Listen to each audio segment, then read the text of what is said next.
vana veZimbabwe. Ndisiri kunzwa zvakanaka sezvamurungoona. Ndaona it is very important to come and discuss with you certain issues arising from this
so a good time. Sorry guys, it's something that we need to understand what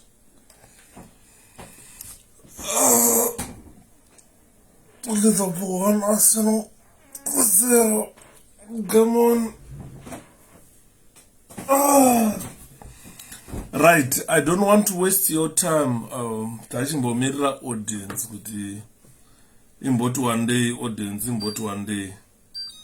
Saka nyaya tutaura panapa inyaya yekuti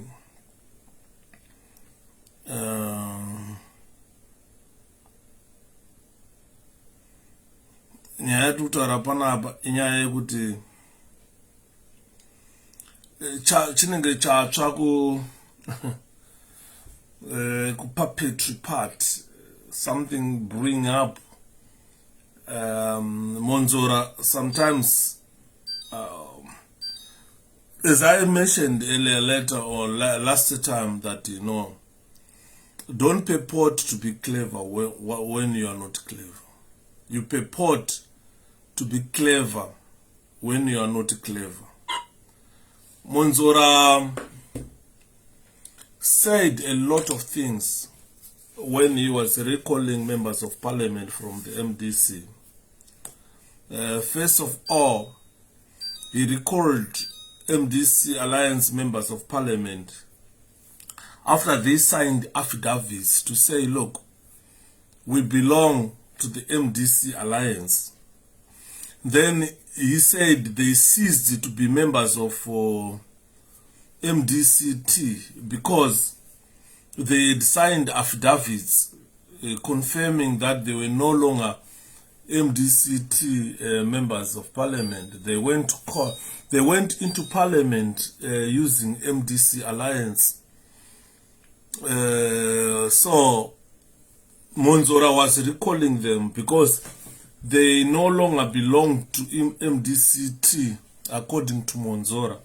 And he said they joined a different political party known as MDC Alliance.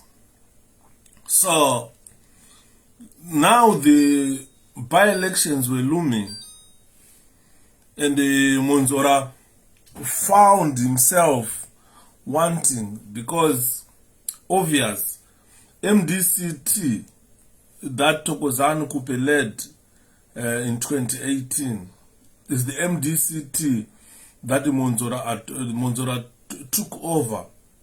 It's not the MDCT that was used by, that was led by 𝗠𝗗𝗖. We all understand, or we all know what happened before 𝗠𝗗𝗖 died. 𝗠𝗗𝗖 signed, 𝗠𝗗𝗖 signed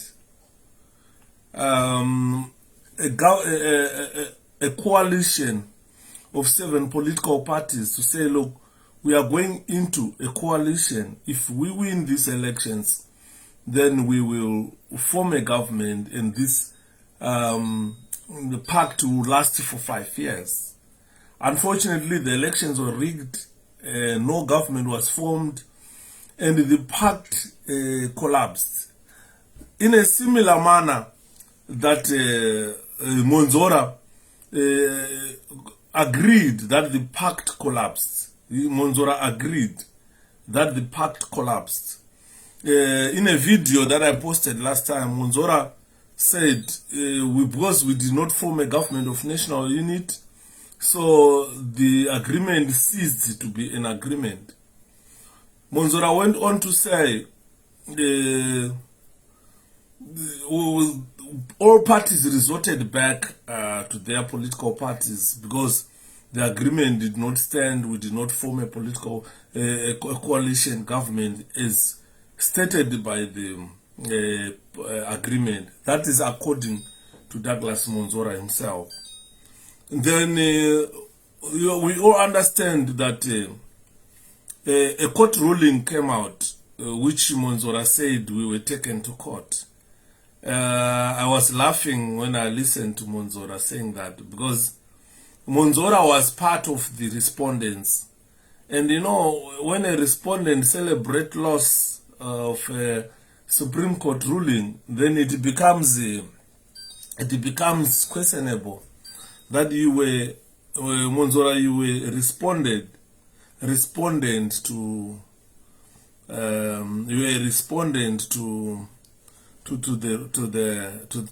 the affidavits, but when you lost and then you celebrated, it boggles one's mind why Monzora celebrated a loss in the court. After that, he went on to say, we are going to hold an extraordinary Congress by December, which they went and held at Harare International Conference Center. We all witnessed what happened there, where even 𝗀𝗀𝗺 was attacked by Monzora's supporters. I went live on Facebook. And stated that, look, Monzora himself went on to say certain people were not allowed to contest at Harare International Conference because they were no longer members of the MDCT. They had joined a different political party known as MDC Alliance. He is on record saying that. He was interviewed saying that. Then, as by-elections are looming, Monzora saw the prospects of MDCT garnering support from citizens of Zimbabwe. Then he went on to write to ZEC. And he said, look, no one is allowed to use the name MDC Alliance. because I am the leader of MDC Alliance. Monzora had already forgotten that probably last year, but 2020, he was interviewed by a journalist and said the party has collapsed. There was no longer MDC Alliance. And he forgotten that. He went ballistics explaining to the people of Zimbabwe that MDC Alliance was not a political party, which he purported to represent today. Because we are going into by-elections. If they use the name MDCT, they will probably don't get any votes. So he decided to write to Zach to say he is the leader of MDC Alliance. Monzora, in 2021, or last year, he explained it in simple terms to say, look, if you join any other political party that is not MDCT, you have automatically expelled yourself from the party. Because he said the constitution of the party does not allow him or does not allow anyone to join any political party. But if you do that, then you automatically expel yourself from the MDC. This is the clause or the reason he recalled members of parliament to say they have automatically expelled themselves from the MDCT. Hence, there are no longer MDCT officials. As a result, they had to be recalled from parliament.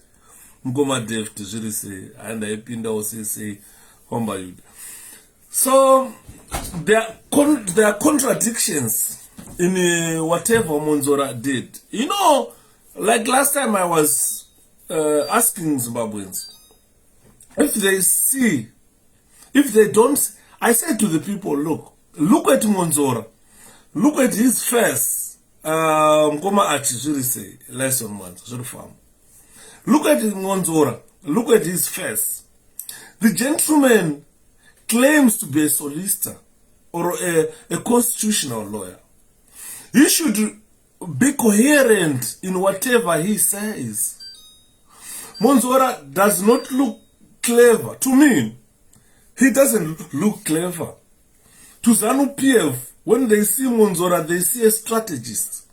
Because if you go on social media, it's a wash of Monzora bearing chamisa, Monzora this and that, Monzora being a strategist and so forth. I came live on Facebook last time. I said, look, I don't see Monzora being a strategist. Using the state artillery or state uniformed forces. That's not being strategy. That's not being strategic at all. How can you correct? That's the problem to Monzora. He doesn't understand the politics in Zimbabwe or the politics in MDC. Monzora has been the Secretary General for the party, I think for 3 years, if I'm not mistaken. 2014, 15, 16, 17. These were 3 years Monzora has been Secretary General of the party. So in 3 years, I don't think he had mastered enough of the administration of the party or the history of Zimbabwe, of MDC. Because Monzora had joined the party, I think in 2005. 2005, we had already joined that party. We had already formed that party. We had already been part of the MDC when he came aboard from NCA or from UANC or whatever party. He became Secretary General in 2014 elections.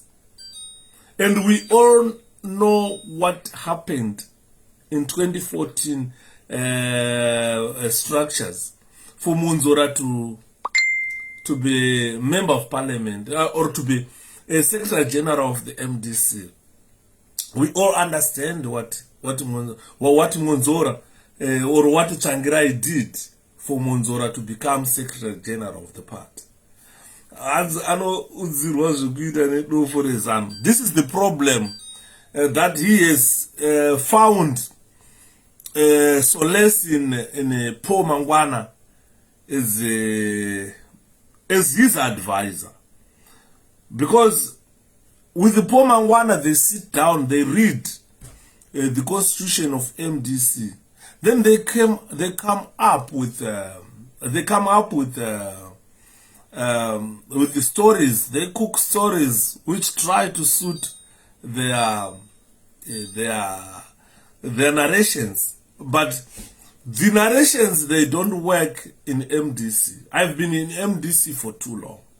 So if you try to bring on or to bring in your own narrations that do not go in line with the needs of the MDC people, then you find yourself in a position where Monzora has found himself today. He made a mistake, or he made mistakes. First of all, I am not a solicitor. I do not understand much these terms that are used in law. When they say the judgment is moot, I don't know what, I don't understand what it means, but let me try to moot. When they say moot judgment, I don't know why judges would choose to say this judgment is moot, or a mootness of a judgment. There are quite a lot of explanations on internet about the mootness of a judgment. In the legal system, particularly in America, United States of America, a matter is moot if further legal proceedings with regard to it can have no effect. This is what this term means. If you go to America, they say when a judgment is moot, it means a matter, it means further legal proceedings with regard to it can have no effect, or events have placed it beyond the reach of law. This is what I need Zimbabweans to understand. When a judgment is said to be a moot judgment, like what the judges said when they were handing down the judgment, especially during COVID-19 pandemic, they said this judgment is moot, which means any legal proceedings with regard to that effect have no effect, or events have placed it beyond the reach of the law. This moot judgment, it was done, the judgment was done on the basis that MDC must resort back to 2014 elections. And as we all understand, those structures or the events that occurred, was if we go back to 2014, where there are a lot of people who had died, who could not vote, who could not do anything. Even 𝗠𝗗𝗖 himself was no longer there. So events have overtaken the judgment, or the event, or the situation has been overtaken by events which cannot be reversible. You cannot go and say mdara 𝗠𝗗𝗖 mukati dzoke ku 2014 mozofa ashashandi and on. So the judgment on its own became moot. This is why you see we were not obliged, or the MDC Alliance or President Nelson Chamisa was not obliged to respect that type of judgment, because even the Supreme Court had said it's moot. So thereby the matter has been deprived of practical significance. If you look at the matter that was brought, it had been deprived of practical significance or rendered purely academic. Something that cannot be enforceable. The Zimbabweans must understand that. So this word stems from the practice of moot courts, in which hypothetically or fictional cases were argued as part of legal education. So if you understand this, you really understand that judgment had no effect. And the people were saying Chamisa failed to respect the Supreme Court judgment. That was a useless judgment, a rubbish judgment. A judgment without effect, which cannot be effected practically in terms of law. So I'm not a lawyer, but I was interested in that part where the mootness of judgment is. So everything that you see Monzora is doing, these are fictional things. It's like it's a fictional, it's or an artificial, because the people in MDC, most of them are ignorant of this, so they don't understand. People followed Monzora, or whatever, my members of parliament, but this is like a fictional case. It's a moot judgment, a fictional case, where it is for legal or educational purposes only. It cannot be enforceable in terms of practical relevance. So these purely academic issues, particularly in the United States courts, they are there to describe cases where developing circumstances made any judgment ineffective as moot. So this is where the judge is quoted, that the judgment was ineffective. You can implement it if you want, and you can ignore it if you want, because it has got no relevance practically. This is what Monzora got his life from, or a political life. It's like flogging a dead horse. So the doctrine can be compared to the ripeness doctrine. Another judge made the rule that holds that judges should not rule on cases based entirely on anticipated disputes of hypothetical facts. Similar doctrines prevent the federal courts of the United States from issuing advisory opinions. This is different from the British legal system, where the term moot has the meaning of remains open to debate. So if you look at Zimbabwe, in regard to Zimbabwe, or whatever the judges quoted, they quoted that this was moot in an American way of reasoning, that the judgment cannot be practically enforceable. We said. So in the United Kingdom, if they look at a moot judgment, they say it remains open to debate. If you still need to debate it further, you can debate. So the shift in usage was first observed in the United States, and the extent to which the term is used in America in US jurisprudence, and therefore the meaning attached to it is had the effect that it is rarely, if ever, used in British courtroom. It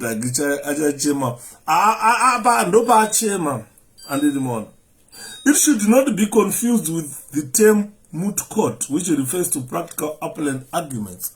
So what I'm saying, that judgment, whether MDC wanted to respect it, they could have done so. Whether they don't want to respect it, they could have done so. not zvaitaurwa naMonzora zvekunzi hey, we should respect Supreme Court ruling, hey, we should do. He was looking at a political lifeline to say, this is my political oxygen. If I let this go, then I'm irrelevant in regard to politics. He little known that he was throwing himself into trouble. The trouble that is brewing today. He brewed his own trouble that he cannot walk out of it, because he tried to rely on a judgment that had practical insignificance, to say go back to 2014 structures and start from there. Then if you go back to 2014 structures, a lot of MDC people were no longer there. A lot of people had left the country, some had died, including 𝗠𝗗𝗖 himself. So going there, it was impractical. You could not go there and say you unganidza vanhu vese, you ndopa elected secretary general, unganidza vanhu vese vatsvangirai varipo as president. Because if you look at whatever he was doing now, before the HICC conference, he was dictating the pace. He had so much powers dictating the pace. Love Momoyo was there. Thank you, Rusere. Was there in the 2014 structures. And Love Mo understood that this volume guys, as volume is it true? Varikundinzwa sema love nema likes. Vasirikundinzwa toona kuti how best can we do it, because the type of phone yandikushandisa hanzi yaenda volume na volume iri there. Mkoma Shona, Shona, I think your gadget, your internet, the volume is good. Then look, it's good, the volume's there. So let me proceed with this matter. That Monzora unoziva inonzi kuzvikanga nemafuta ayo, nguruve inozvikanga nemafuta ayo. Muri kunzwika? Thank you Mkomanezi. Nguruve inozvikanga nemafuta ayo. So look at whatever is happening now in the MDC. Thanks Shona. Whatever is happening now in the MDC, ndokunonzi kuzvikanga nemafuta ake Monzora kwaari kuita. Saka ndaida kuti vanhu vaunderstand this term inonzi moot judgment, which was handed down by the Supreme Court, to say this judgment yatiri kupai haina practical significance to this matter. It's just academic. This is why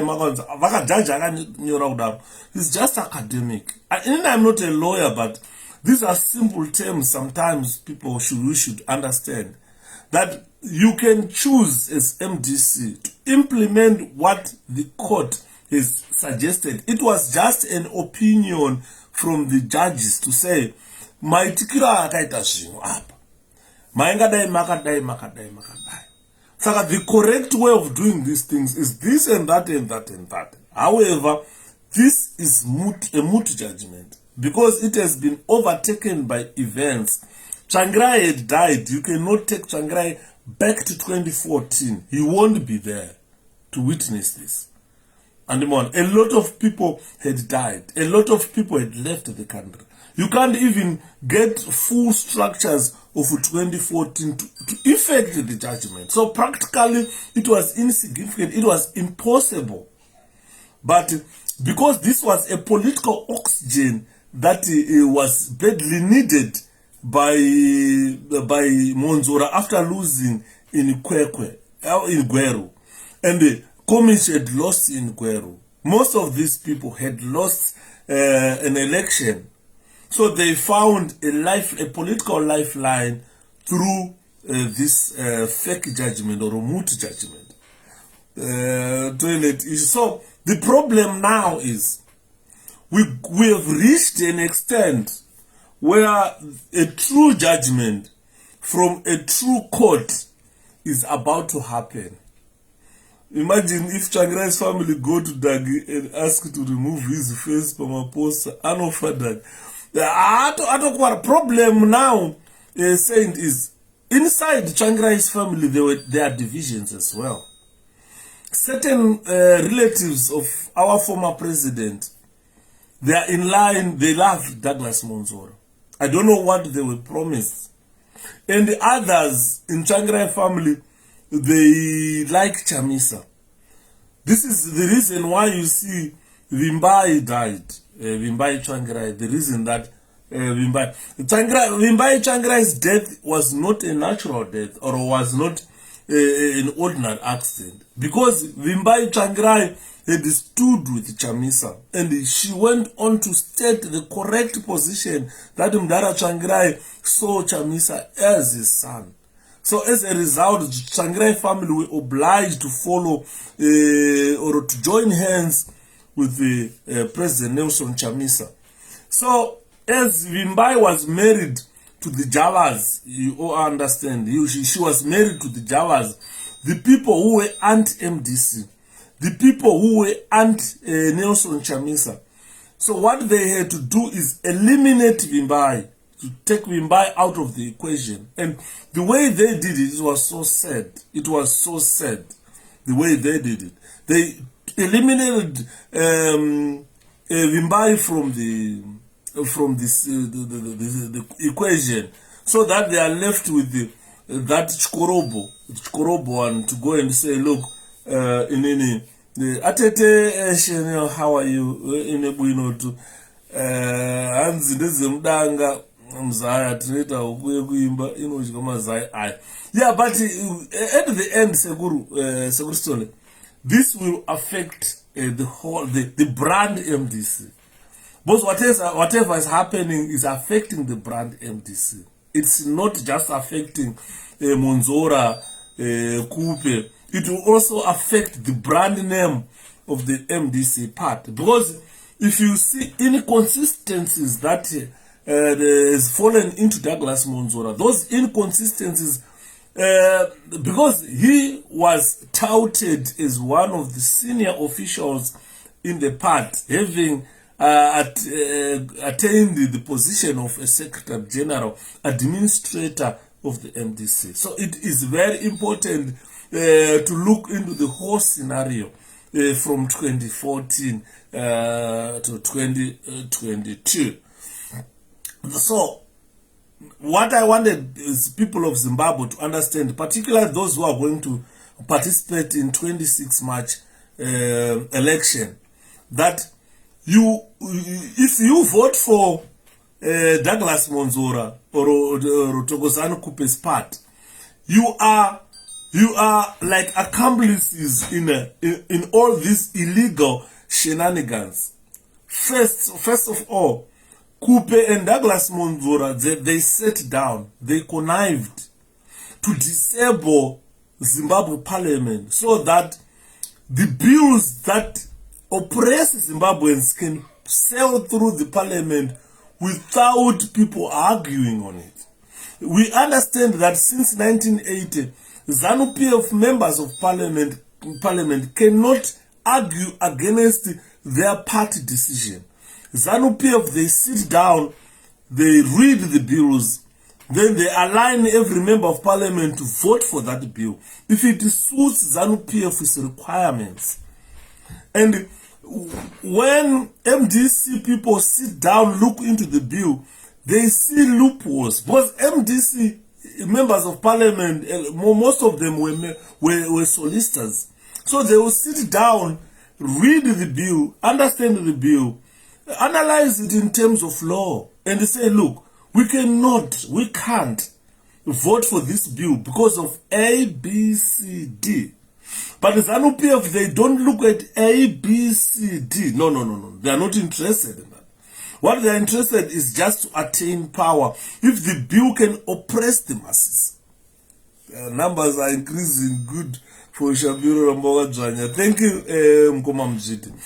So, as a result of what I'm saying here, long time, I haven't been well, Mila. I haven't been well. I've been sick. But today I said there is an important development that has just happened. So I have to go live on Facebook, update the people, discuss this matter. It's very important, especially for the brand MDC. Douglas Monzora is not saying the interests of the people of Zimbabwe, but for ZANU-PF. This is a correct vision.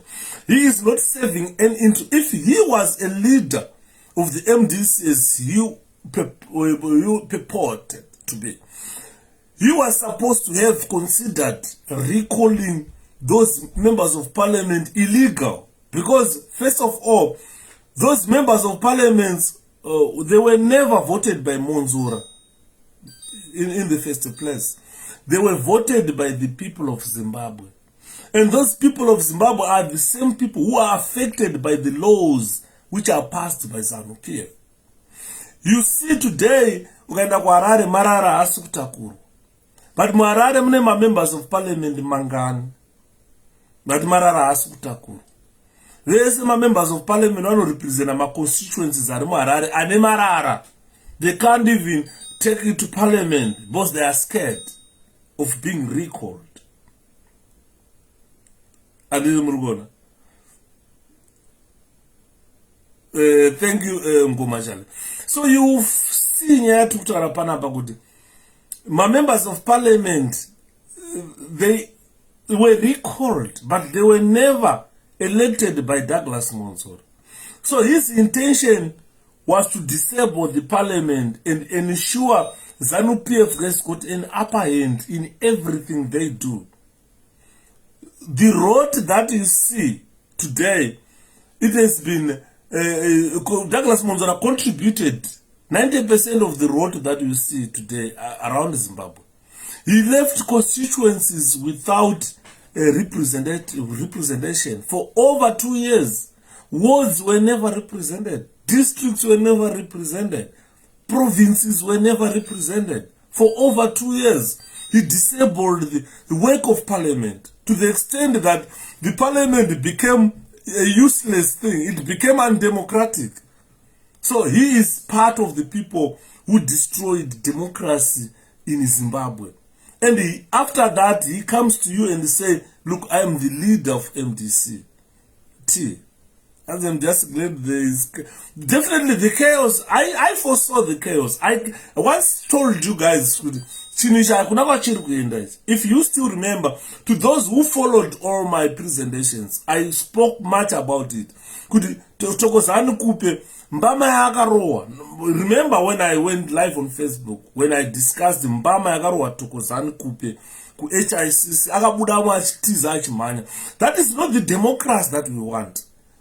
We don't condone violence in MDC. We don't condone violence at all. The violence that we saw at HICC is a type of ZANU-PF violence. We have held elections, especially we have held these elective congresses since we formed the party. I've never attended a conference where violence was rampant like the one that we saw at HICC. That is a ZANU-PF style of doing things. Getting so violent. Madam Kupe. We might have differences with Kupe. But I don't support Arowe. I don't like Kupe with Arowe. I don't like Kupe to be beaten. I don't like it. Kupe must never be beaten. She must never be beaten. No one must be beaten for a belief. If Kupe believes that she's better than any other leader in Zimbabwe and choose to go her own way with her own MDC, no one should go and beat Kupe because he has chosen to be different from Nelson Chamisa or from Douglas Monzora. But what we saw at Harare International Conference Center, it was pathetic. Where a woman of her stature flew from that center with the slaps flying. And Douglas Monzora said there was enough security for everyone. But we did not see security for Thokozani Kupe. She ended up being beaten. You understand? So that type of politics, it does not help Douglas Monzora. Thank you, Danny. Thank you so much. So that type of shenanigan does not help Douglas Monzora. It doesn't help Douglas Monzora at all. After that, this is when we saw him recalling members of parliament. If you want to be the people's favorite, you do not dismantle what people want. This is why you see even 𝗠𝗄𝗧 kept quiet. People were asking why 𝗠𝗄𝗧 is quiet. Why 𝗠𝗄𝗧 can't... Because, ladies and gentlemen, if you talk and you talk everything, look, go on social media, go on YouTube, listen to what Douglas Monzora was saying, or Douglas Monzora was talking about. It's like he has spoken too much of rubbish, too much of nonsense. The things that he has spoken, they contradict themselves. He has contradicted himself for too long. Today Monzora will come and say this. Tomorrow Monzora will go and say that. Monzora is quoted saying this and that. And to make the matters worse, most of his contradictions are caught on camera, and most of them are videos which people cannot say they were edited by someone to suit a certain explanation. No. These are the videos that Monzora hold as interviews. And those videos, they have turned Zimbabweans asking to say, look, does Monzora have a family? Does Monzora have kids that will come and say, look, inini ndiri baba vevana ndikasvika kumba ndinonzi baba makandii chererai baba mvura yogeza maoko vapfugamire muvaisire chikafu vadye. And look, this guy helped ZANU-PF to amend. This is exactly the intention 𝗠𝗄𝗖-𝗧. He wanted to assist ZANU-PF to amend the 2013 constitution, to try and remove, especially like on the extension of Malaba's term. Obvious, it is the work of Douglas Monzora. You see, you might blame ZANU-PF, but this is the work of Douglas Monzora. He mutilated the 2013 constitution, but he calls himself a constitutionalist who assisted ZANU-PF to mutilate the 2013 constitution and live inside illegality.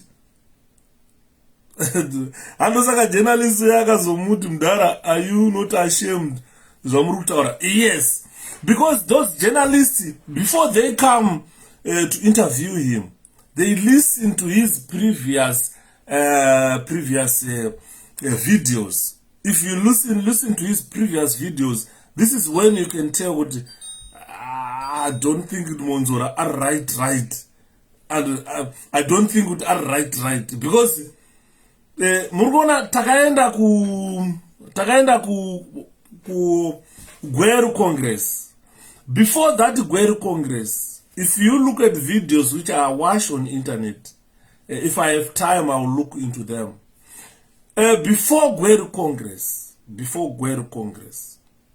Douglas Monzora went campaigning to be the president of MDC. Then I went live on Facebook. I said to them, look, 𝗠𝗄𝗧 is a tried and tested brand. Because when Morgan Tsvangirai died, we had an issue to choose a leader. People were not going to settle on Thokozani Kupe to be president of the party. Reasons being, before Tsvangirai died, before the signing of this MDC alliance agreement, Thokozani Kupe was against the MDC alliance agreement. So she didn't want to be part of the alliance. Reasons being, Victor, thank you. Reasons being, Thokozani Kupe and Welshman 𝗀𝗀, they were at loggerheads. So Thokozani wouldn't work with Welshman 𝗀𝗀. Thokozani zvekushanda na Welshman 𝗀𝗀 haadi. Ande muri kunzwa. vanhu vakagara vachinetsana, even constituency yavo vaingorwisana vari 2. Holshman 𝗍𝗃 achidyiwa naThokozani-Kupe because Thokozani-Kupe aive kuvanhu. So she knew that on this agreement, Holshman 𝗍𝗃 obvious will come and occupy a senior position in the party, which Kupe won't get. So Kupe went against the issue of MDC alliance. She didn't want it. She started to stay in Bulawayo. She never came back to Harare. Tsvangirai at one time sent Vanasheki Mkoyi and the other who were party vanguards during that time. When we say party vanguards, we mean the youth that assisted the party to stay relevant. They went to Bulawayo, where they saw Thokozani-Kupe and 𝗏𝗏𝗺 and other guys in Bulawayo at the provincial head office. They were holding a rally. Then these guys tried to say, look, we have been sent by President Richard Morgan Tsvangirai that murikudiwa amai kuHarare. Makamirirwa na president. Vada kunzwa kuti toita seita apapi, you are part of the presidium. Ndopa makaona 𝗏𝗏𝗺 akutaura kuti amashona yadhelela. Rova imashona nokuti vanodherera. Vanhu vakarohwa kupaka achipopota achiti I am an elected member, vice president at a congress. You cannot challenge me like that. It was not a challenge as far as I'm concerned. It was a way of bringing my Kupe back to Harare to sit on the negotiating table na Mdara Tsvangirai kuti vaone kuti pavakanga vapesana ndepapi toita sei for the part to move forward. But instead, those guys who were sent to Matebelele and to Bulawayo, they were attacked at the instigation of 𝗏𝗏𝗺 and the Thokozani-Kupe. And those guys came back, reported to Tsvangirai and said, look, mukona kuzvimba uku Mdara, taroheswa na mai Kupe, taroheswa na Mdara 𝗏𝗏𝗺. And 𝗏𝗏𝗺 from then, he never came back to MDC. He resigned and formed his own political party. Mai Kupe, instead, you could follow what 𝗏𝗏𝗺 had done, but she was not happy in MDC. She never attended. She started mobilizing for her own MDCT. Vachifamba structures, Bulawayo, trying to make herself relevant. She wanted to hold like a coup, but it never worked.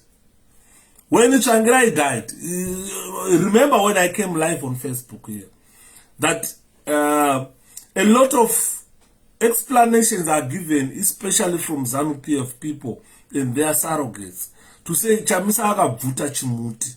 As Chamisa akaita kubvuta chimuti, akatora ma-powers per funeral. That was not true, or it is not true. I've always maintained this.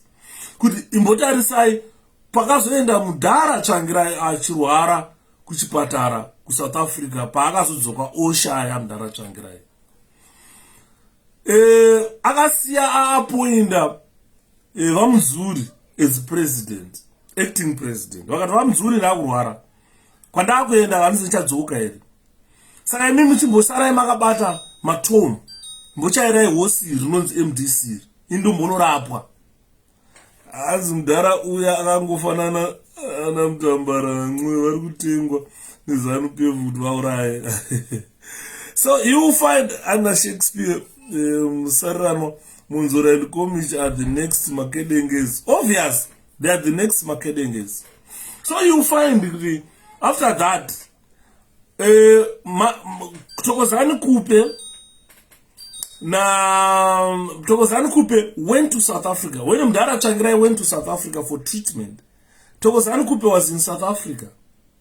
She was holding my meetings. Nana Professor Jonathan Moyo, Nana Sevias Kasukuere, they were holding their meetings there. I don't know what were those meetings for. Padaro Muzuri akabva atevera ikoko South Africa. So it means munakanga asara muZimbabwe ndi Nelson Chamisa. You cannot be an acting president of a political party if you are outside your jurisdiction. Mudzuri followed 𝗠𝗄𝗖 for their meetings. Zana Monzora, Douglas Monzora, 𝗠𝗄𝗖, Mudzuri, they were all in South Africa. Tsvangirai was in South Africa, at hospital.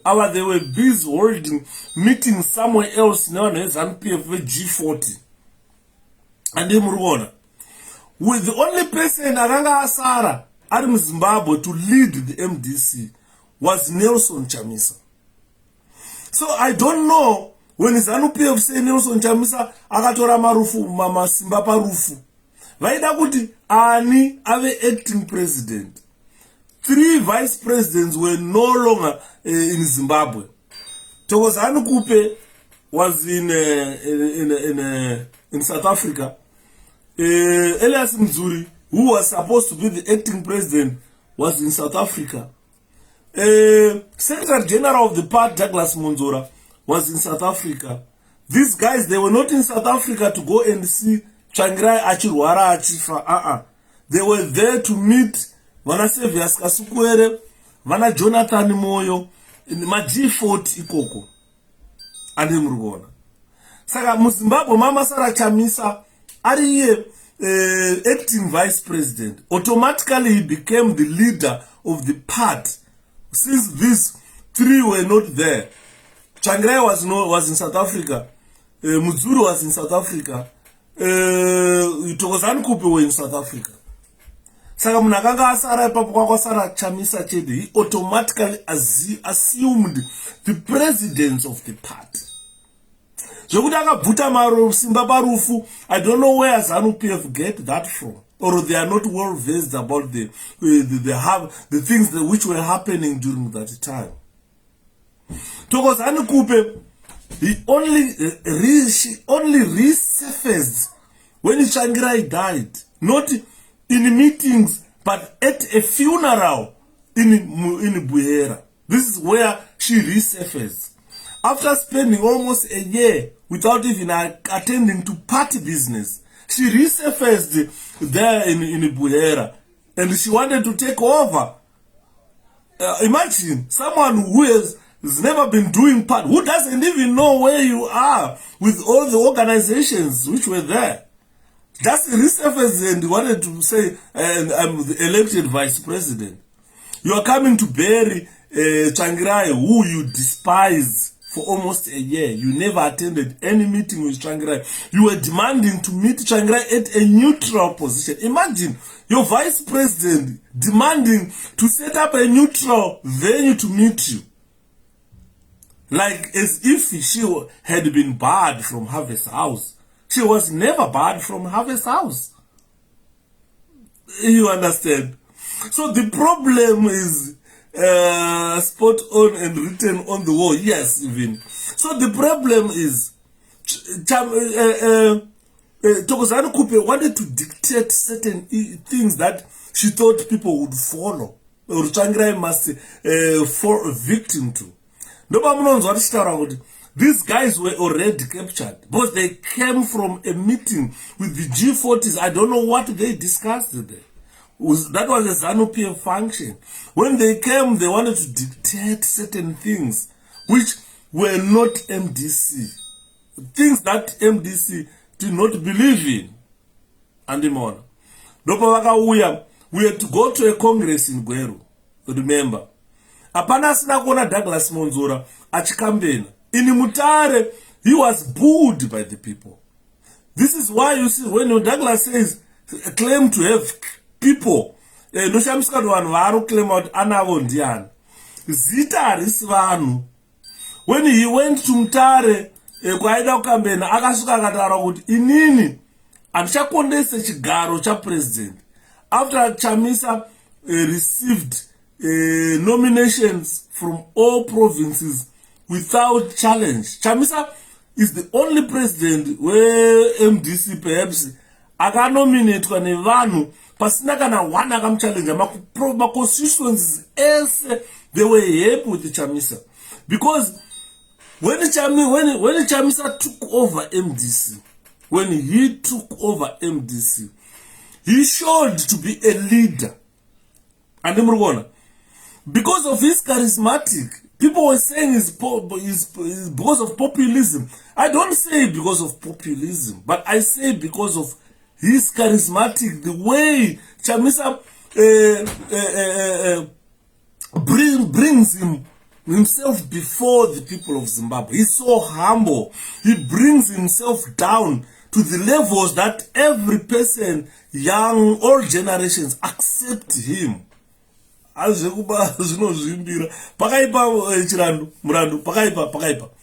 you find but Chamisa akaita rimwe zita tinongotera exactly Ngoma Gerald the way Chamisa presented himself to the people after he took over control of the party, it attracted the hearts of MDC people. And the people never saw Chamisa in that position before to say, oh, he could be a good leader or a bad leader. But the period that he led MDC, it was a short period. And that short period, he showed a lot of passion, a lot of enthusiasm, a lot of he's man of the people. And that short period of time won the people's hearts. And this is why you see it's now very difficult to try and destroy him or eliminate him from people, because people saw his good leadership and the people aligned themselves with good leaders. And Banachamsa shandise mapasitors, shandise mapresidents, anodiwa neZimbabwe murumo ndo chokwadi. Even party ikazichamisa party tinongovhotera vasvotwe exactly 𝗠𝗄𝗧. So this is why I am saying kuti pana Chamisa akaratidza vanhu kuti inini I am a leader panguva pfupi akatora kutungamirira MDC. Saka izvo zvakabva zvaita kuti ahwine vanhu. Chamisa akahwina vanhu.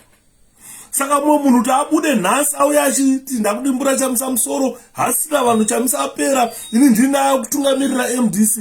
Hazvisi zveginya, hazviitwe zveginya. Izvozvo vangadai vakazvita pakafa Mudara-Tsvangirai. But instead vanamonzora vakatoona good leadership skills aChamisa ndobva vamubatsira kusimuka naye. Monzora akaenda, he was good kwaMutare nevanhu, aruza upresident. Chamisa awana nomination from all provinces. Akachinja akati inini handisi kukambena upresident, ndakukambena usecretary general. Vanhu ndopa vakabva vaona kuti that is not a reliable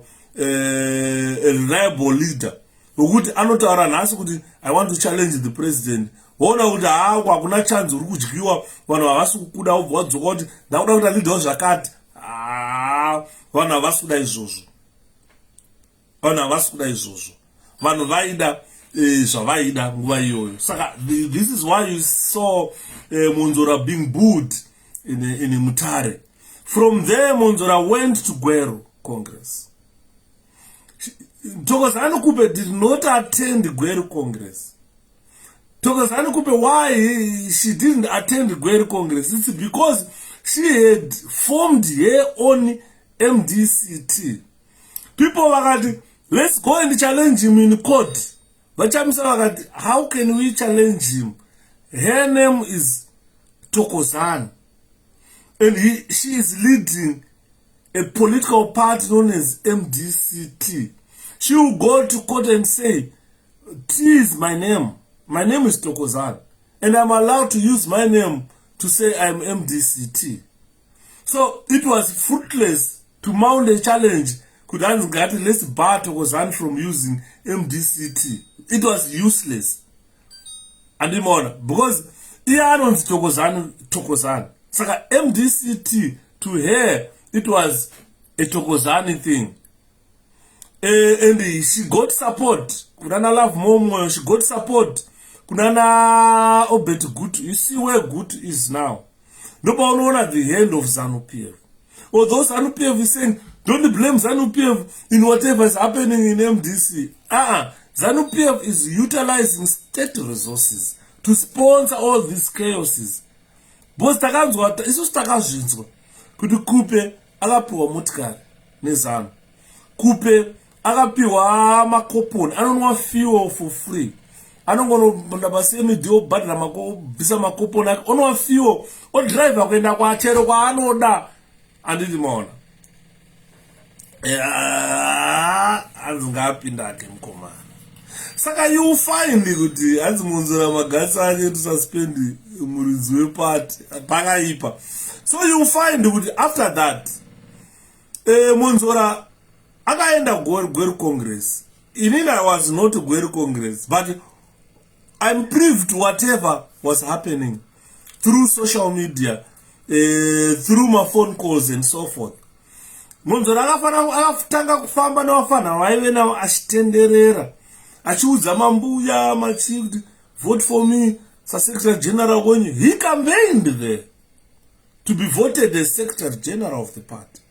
And this Mutu judgment, it was still before the courts being considered well how to implement it.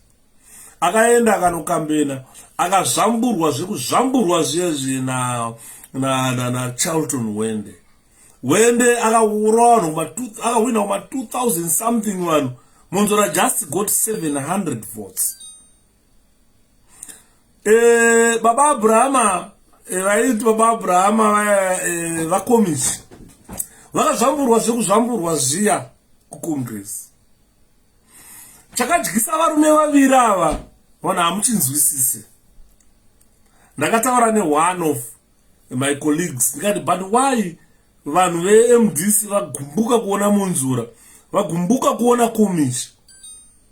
Ndobva aseka akanditi Shapiro, go back to 2018 elections. Unotarisa macandidates aripo. MDC mune mamwe constituencies yaifilled that 2 members of parliament instead of 1. Vana komichi vaisainira wavo vavanoda. Party vanhu vari kutoda nhingi. Andidi vana komichi voti havasikuda nhingi, varoda nhingi. At the end komichi aisa wake, komichi naMunzura vaisa wavo candidate. And the people were constituents who is our candidate. Because the people in a constituency will report to the part as a district that look, district Goromonzi, Ratruda look Tambolinyoka. They are a member of parliament. District. Because district don't never know. But I bavati Vakajamaria Ningi, Saka Ningi Niarfana Kuita. So at the end, Piefield were 2 candidates from MDC Alliance. Ukatarisa constitutions that utarayo councillors kumwe kwacho vaifilled 3 councillors. Vana Douglas Munzora na Komicha vaisainira avo avanoda councillors. Mwana unosainwa na Komichi, mosainwa nani ani mruona. Vakadzi vevanhu they were abused. Vakadzi vevanhu were abused. I am telling you, they were abused. Vakadzi vevanhu vaabuse wakudaro. Vakadzi vevanhu vakangosara vasina chekuita. Phone calls vamwe vaito record wakomichi achitotaura kuti hako uya akakotera mukadzi wemunhu. Mukadzi achichema kuti nai wakomichi hamuziva ndakaroorwa here ini. Shuwa ndoya kuzorarirwa chinzvimbo chondiroda na kansela zvondipa chii. Kukwekweku vakachema kukwekweku. Zvikataona girlfriend yakomichi ndo yakuya yakunzi chairwoman kuno vadzimai tiripo isusu. Saka you find kwakabuda nyaya dzakawanda dzema abuses kuti by now anenge achinzi dzirape dzamuri kuita rape chaidzo. Saka you find kuti after all those shenanigans patakaenda kuGweri Congress hakuna munhu aida kuona komichi, hakuna munhu aida kuona Munzora nezvavakaita kuti maconstitutions ataifanira kuruta romb to victory tichizvambura ZANU-PF akatorwa neZANU because they divided votes. But vari ndivo vanhu vaitungamirira party.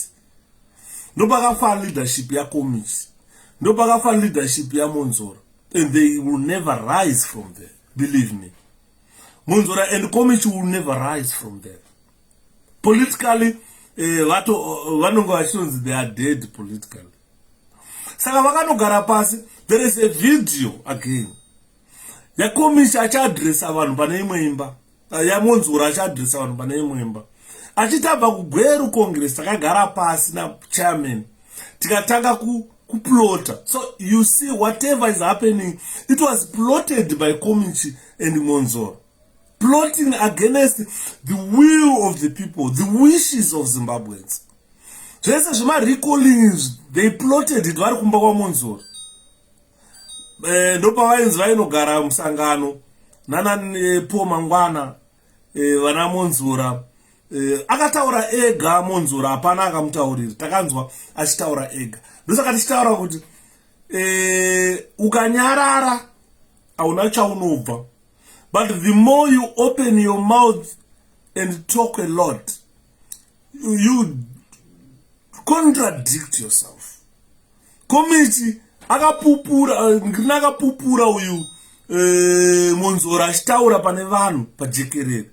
Akatakagara pasi nachairman tikaplota toita sei, ndopatakaona kuti pane maloopholes apa neapo neapo, let's make this movement. Saka zvinhu zvavaitogara na 𝗍𝗿 vachironga, ndopa vakabva varonga zvekuti takuita recall members of parliament. Members of parliament vakati aiwaka, ukaenda kuparliament auone pakambonzi MDCT, hakuna agreement yecoalition uku kuparliament, hakuna agreement yecoalition, hakuna paunoona pakanzi MDCT. Otherwise munhu unoona akanzi MDCT anga ari mai vaive kuzoitwa ambassador weZANU. Imagine kuti ZANU-PF inotora opposition member of parliament yomuita ambassador. Vana Priscilla Misairambo vama ambassador eZANU, vana Hilda Mafudze vama ambassador eZANU, vana James Maridadi vama ambassador eZANU. Ndopa munoona ruoko rweZANU-PF. Unonzwa ZANU-PF ichitanzi don't blame us, but tiri kuzvionaka. Why can't we blame you whilst we are seeing whatever you are doing, sowing these seeds of division in the path to destroy the MDC.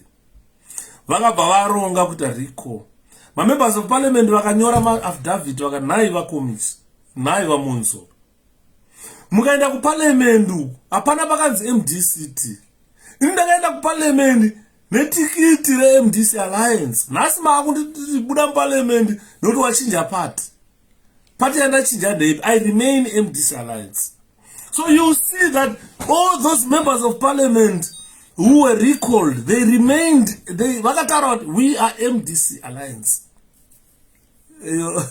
As definitely you're on the point, these guys plot after loss in Gweru. Exactly. He confessed. I'm not saying this from my head, but I saw the video. I posted the video on my Facebook page when Douglas Monzora was confessing that after we lost in Gweru, we had to sit down with 𝗠𝗄𝐶 and map a way forward. Twitter say what they only want to do is to cling on to political relevance, whilst they actually know inside themselves that they are no longer politically relevant in Zimbabwe. So they plotted this to say, okay, let's recall members of parliament. And as I've stated here, they were holding meetings with the likes of 𝗍𝗿.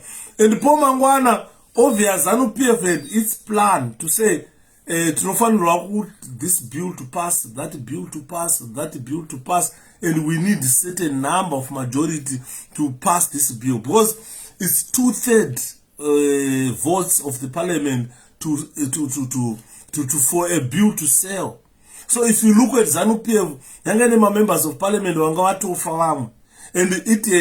ZANU-PF had no majority. It had not garnered 2/3 of the parliament. So they had no majority to enforce these bills to pass. And MDC independent candidates, obviously they were not going to vote for any bill that favors ZANU-PF.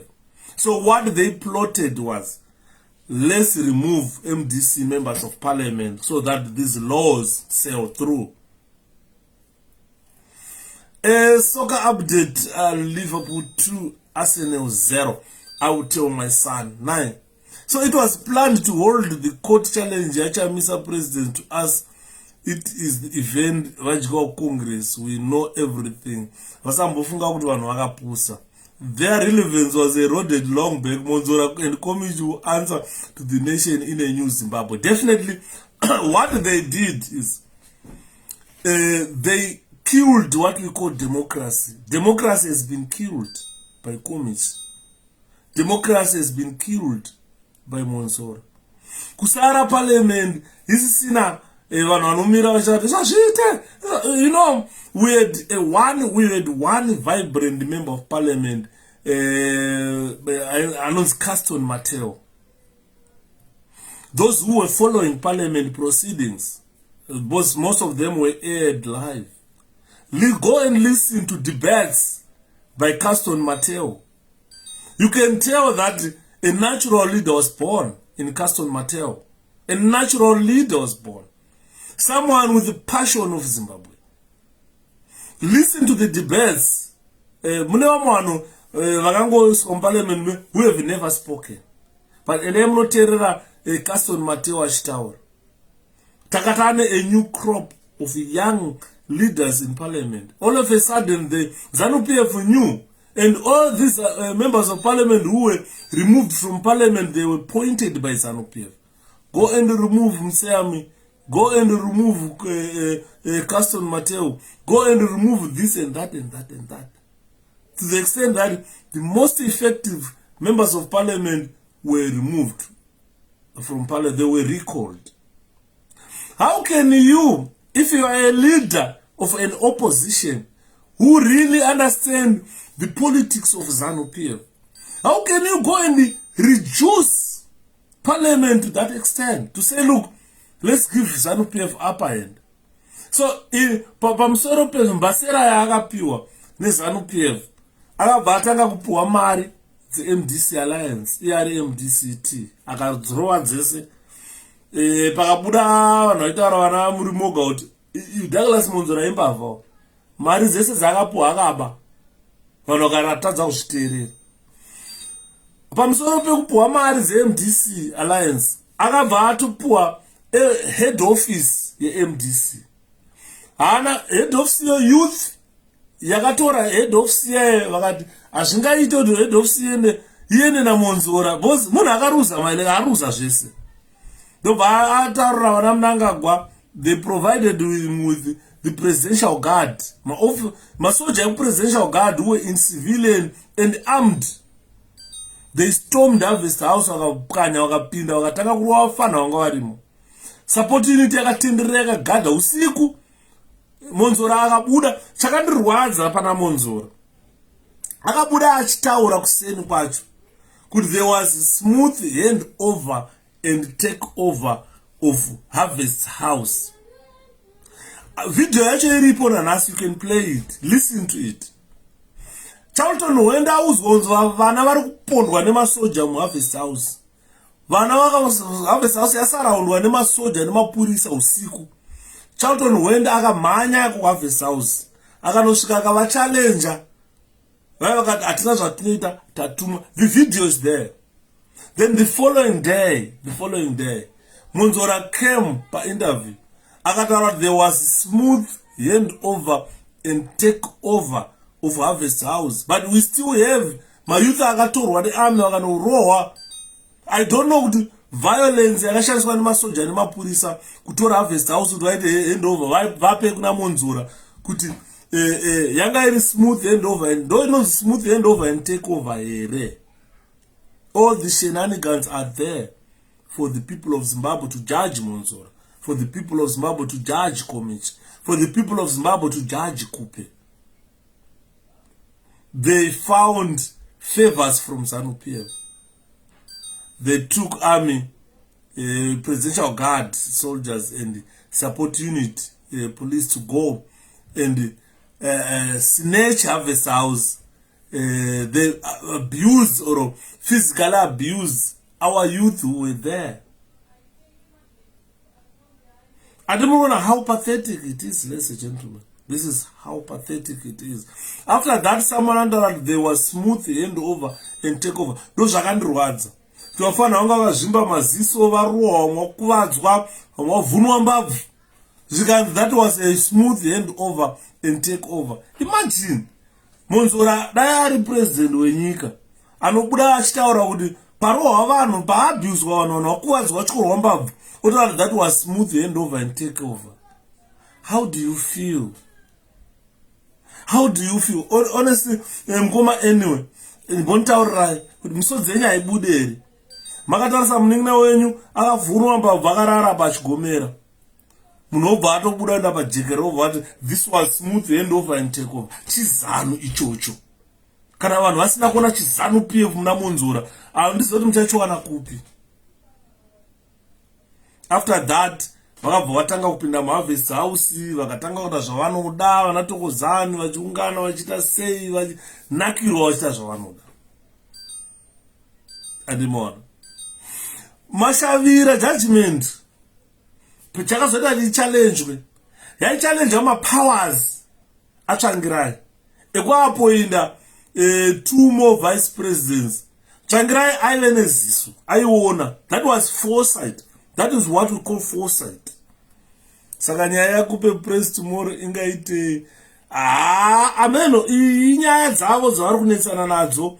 Inini I'm worried about reputation of the name MDC, not anything else. Azimi notoda plan B kana vakabira futi. Saka you will find nyaya plan B Timi ndo nyaya waona yatambudza mu-UK munomu. ZANU-PF is panicking to the extent of reporting William Chinyanga to the British police to say that guy is a terrorist. When Chinyanga cried, when people were being gunned down, I saw the video Chinyanga crying. Chinyanga achitaurira vanhu, guys, you can't be gunned down like ants like this.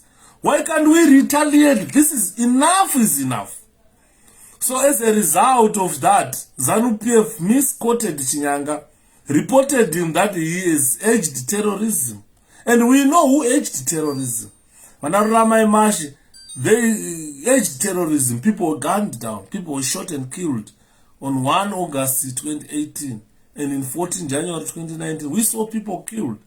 Instead, they are turning back to say Chinyanga is a terrorist. He urged people to be gunned down, which I am happy that he is under trial, and this will bring everything to light. Because my judges are non-political, they are not captured judges. Asaka vayo vakatiza vachienda kwaMonzora MP nemakansela vanoda kudzoka vanopiwa here zvinzvimbo. It's very unfortunate, Callisto, that if you associate yourself nembavha ukaziya moto wembavha unenge wakunzi uri mbavha. It's very unfortunate. Some of them, my one-term members of parliament, they will never come back to parliament again unless if people vote them back. And time will come, and I swear to God, the commission company will have a trial at the National Sports Stadium. Because this is why you see Monzora cannot hold a rally pajekerere. Anokuwadzwa nevanhu. What hurt me most about Monzora is he said they are opposition party but never saw any clip Monzora criticizing Mnangagwa. He can't criticize his paymaster. He got all the funds from for MDC Alliance funds. He can't criticize him. He can't. Because he will lose his benefits.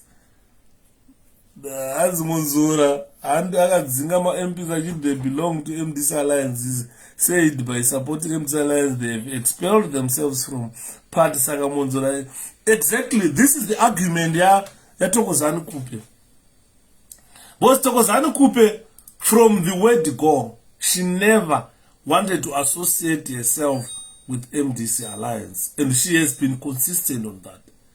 That I don't want to be in MDC Alliance. I would rather remain in MDCT. Those who want to go with Alliance, you can go. And Thokozani Kupe was always consistent with that. That she doesn't want to be MDC Alliance.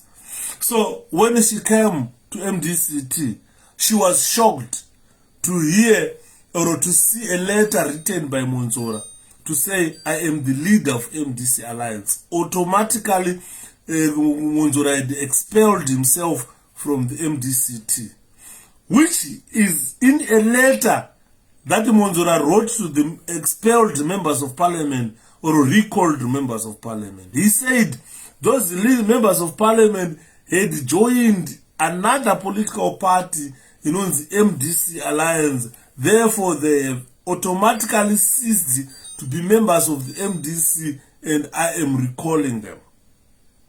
And Pasina, this is why I'm saying, Usati Monzora zvaifanirwa kuita, it's a word of advice to Monzora. And which means Monzora will face charges for stealing MDC money in government. Obviously, he has got a lot to answer. Because other members who were in the coalition, they were supposed to benefit from this money. Because it is the money that came out from their sweat, but they got nothing. Instead, Monzora is saying he's in coalition with Amai Matibeng. Amai Matibenga's PDP went in coalition with Mai Mujuru Rainbow Coalition. They were never in MDC coalition. And today Monzora cannot bring Mai Matibenga and say she's in a coalition with MDC. It doesn't work. Although we know he might want to try twist and turn this because he enjoys support from ZANU-PF. But honestly, guys, it's not gonna work for Monzora. It's very unfortunate. We are towards March 26 by-elections. To fuel his mess, look at what he plunged the country into. The country is now in another election mode instead of concentrating on developing Zimbabwe because of one stupid person's involvement. One stupid person's decision to recall members of parliament. You will then run to South Africa and seek asylum. Ku South Africa kwakaipa anyway. Kune vanhu vari bita veZimbabwe. Zimbabweans who ran away from ZANU-PF brutality who are in South Africa. And Monzora is likely to face the young man snooze. I'm telling you. Vanhu vanomura akaenda ku South Africa anorwa akafa nevanhu. South Africa is a lawlessness country where people just walk into the streets and say bvisa roja rako kana kuti nharo tokupisa panapa. Saka inoona akatizira nyika dzakasara South Africa ukanosvika kwamusa time huru akafa anofira mahara.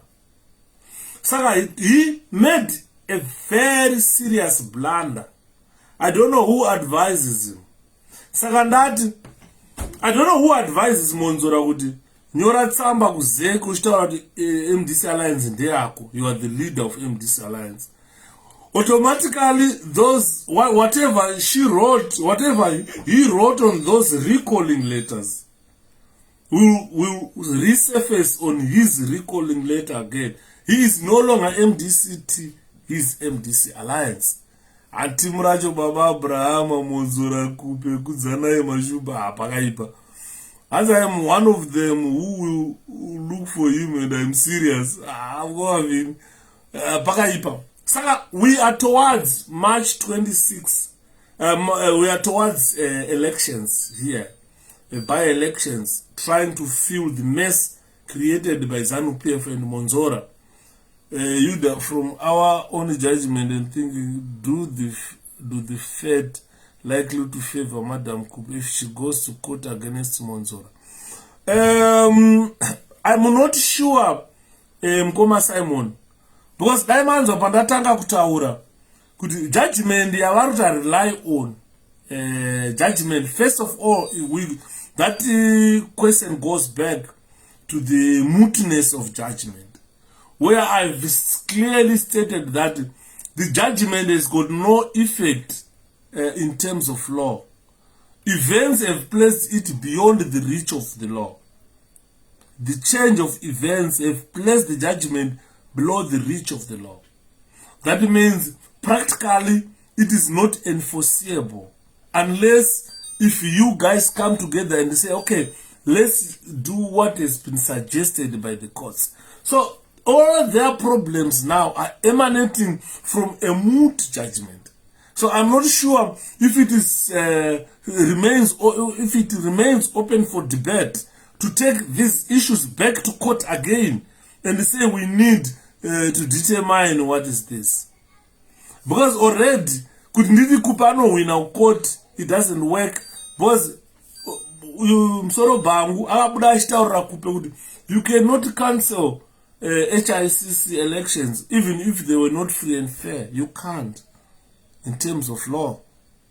No lawyer can represent this matter. And read the MDC constitution, he wrote a letter. Kupe does not need to go to court on this one. As Zinga Ega no join the MDC alliance. What Joshua Waponga have joined the madness, but their relevance will come to an end. Nero is God-given product. Thank you so much.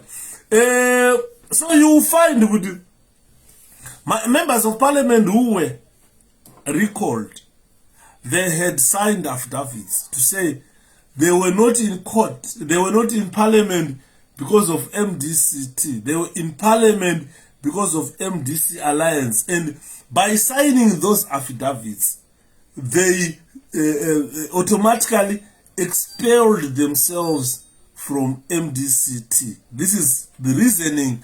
Yava Monzora. As I wonder why Savi Sina kungewa oneswa pana Monzora. Problem Nero Chinyoka ndakamboya panapa ndikataura chokwadi. Problem yavena mudhara wedu. We don't want kuti tiite zvinhu zvinounza mudhara pasi Tsvangirai, because he played a crucial role in this shaping of MDC. But pana mudhara weakness yandakaona yave weakness yekuti vamwe vaenda kuseri, vaenda kuseri kwamudhara vachipa mabribes. Handingati mabribes, but vanosvika kuti komudhara kwinini zvakadai mudhara indokuitirai zvakati. Handiri kuona vana Monzora vaiva ndo zvavaingoshandisa, vachishandisa dzimari vachiita sei. Vana Mudzuri, Elias Mudzuri as engineer vaingoshandisa, because hakuna kuti mudhara aifeva Elias Mudzuri. Elias Mudzuri munhu akatojoina MDC atounzwawo nemukoma wedu Paul Madzora wakamti mudhara muchiri kuiteko, uyai kune vamwe une madzingwa basa ukanzuru mwana wakarovera motikari ikanzuru. Saka you find kuti vanhu vanofarira zvekutonyora ajoin alliance ndi Monzora not kupe is MDCT. Read the full story usati wataura exactly. Ndo zvatiri kutaura pano Majira chitoa kuti Monzora akanyora tsamba kuzek achiti is leader of the MDC alliance, which yandaitaura kuti Kupe has never associated with herself with MDC alliance. This is what caused Kupe to say, look, he cannot join hands with Tsvangirai to form an alliance with Welshman Ncube. They had personal issues now with Ncube, which spilled into the formation of alliance, and Kupe walked out of it. Saka Kupe does not want to be identified as MDC alliance.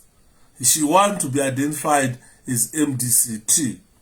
As Ngoma tell the people with the Chamisa Peds and Juga Zeze, ipapo ndo pakakuvadza zvinhu zvese Chamisa. Unoona, ndosaka sometimes I believe when Chamisa says God is in it, people were crying here. Why Chamisa is quiet? Why Chamisa is that? And I got guys, Chamisa is a great strategist. He is quiet for a reason. Imagine dai aibuda ashingokomenda zvinoita Monzora andichangoitika chese otomhanya kuita interview, changoitika chese otomhanya kuita interview. Chiunganidzai mavideos ake ese akaita interview since pakatanga nyaya idzi. You can read contradictions and contradictions and contradictions. Today he will tell you MDC alliance is a political party. Tomorrow he will tell you MDC alliance is not a political party. Today He will tell you that I'm recalling these members of parliament because they've joined a different party. Tomorrow he'll say he was leading that same party as recalled members of parliament. And, you know, a lot of contradictions not expected from a leader. If he was a leader, Unonyara, you don't lead by mouth, you lead by action. The politics zakunakisa victory certain zakunakisa ndo chokwadi. Anna Majira Kupe doesn't want to be taken back to alliance which she was against from the start. Exactly, this is why she walked out of alliance and said, I would rather go on my own as MDCT. She didn't want all of this alliance thing. And today Monzora is dragging Kupe into an alliance thing again. And Monzora made the same error that led to Mashavira's challenge of the court. He appointed Muzuri. Muzuri was never elected as vice president at a congress. Muzuri lost at a congress. HICC saw Muzuri losing. But Monzora appointed him again. In a similar way, Muzuri was appointed by Changirai to be vice president. So he knows that the judgment was moot. And don't disturb your NM when he or she is making a mistake. Monzora is the NM. He made a lot of mistakes. As Namgoma Ines Vraya Kupe made a very big mistake. No chokari. And I'm going to spill the beans, Mangwana. Panenge Pagai Papa McDonald roll up. Pakashata. Saka you find whatever is happening today in this camp, in this small function of the MDC.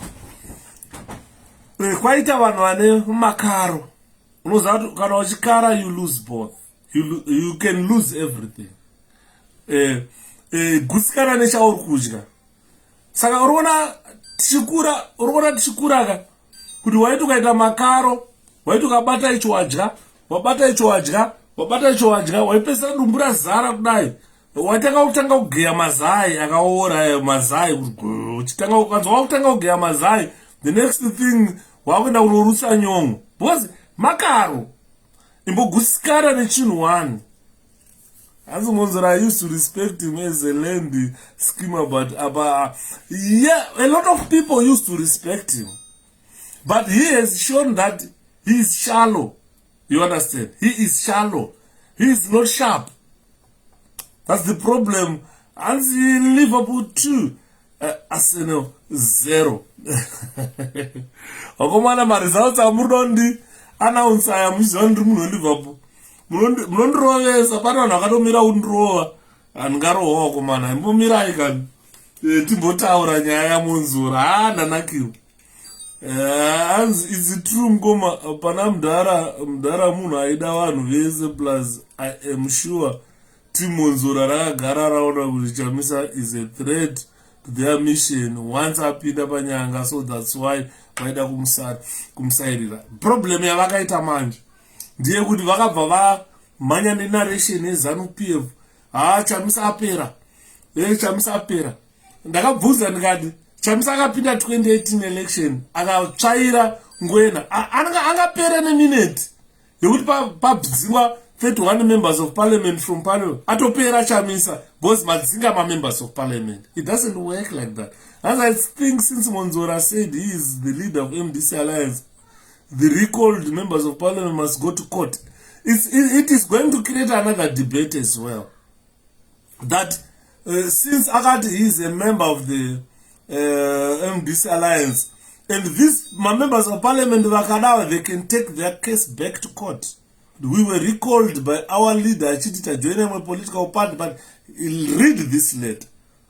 Vanogona kudzokera futi muparliament votopuwa mari dzavo dzese. Hanzi magona mudhara hanzi magona mudhara cause isu tiri maganazi pakaipa.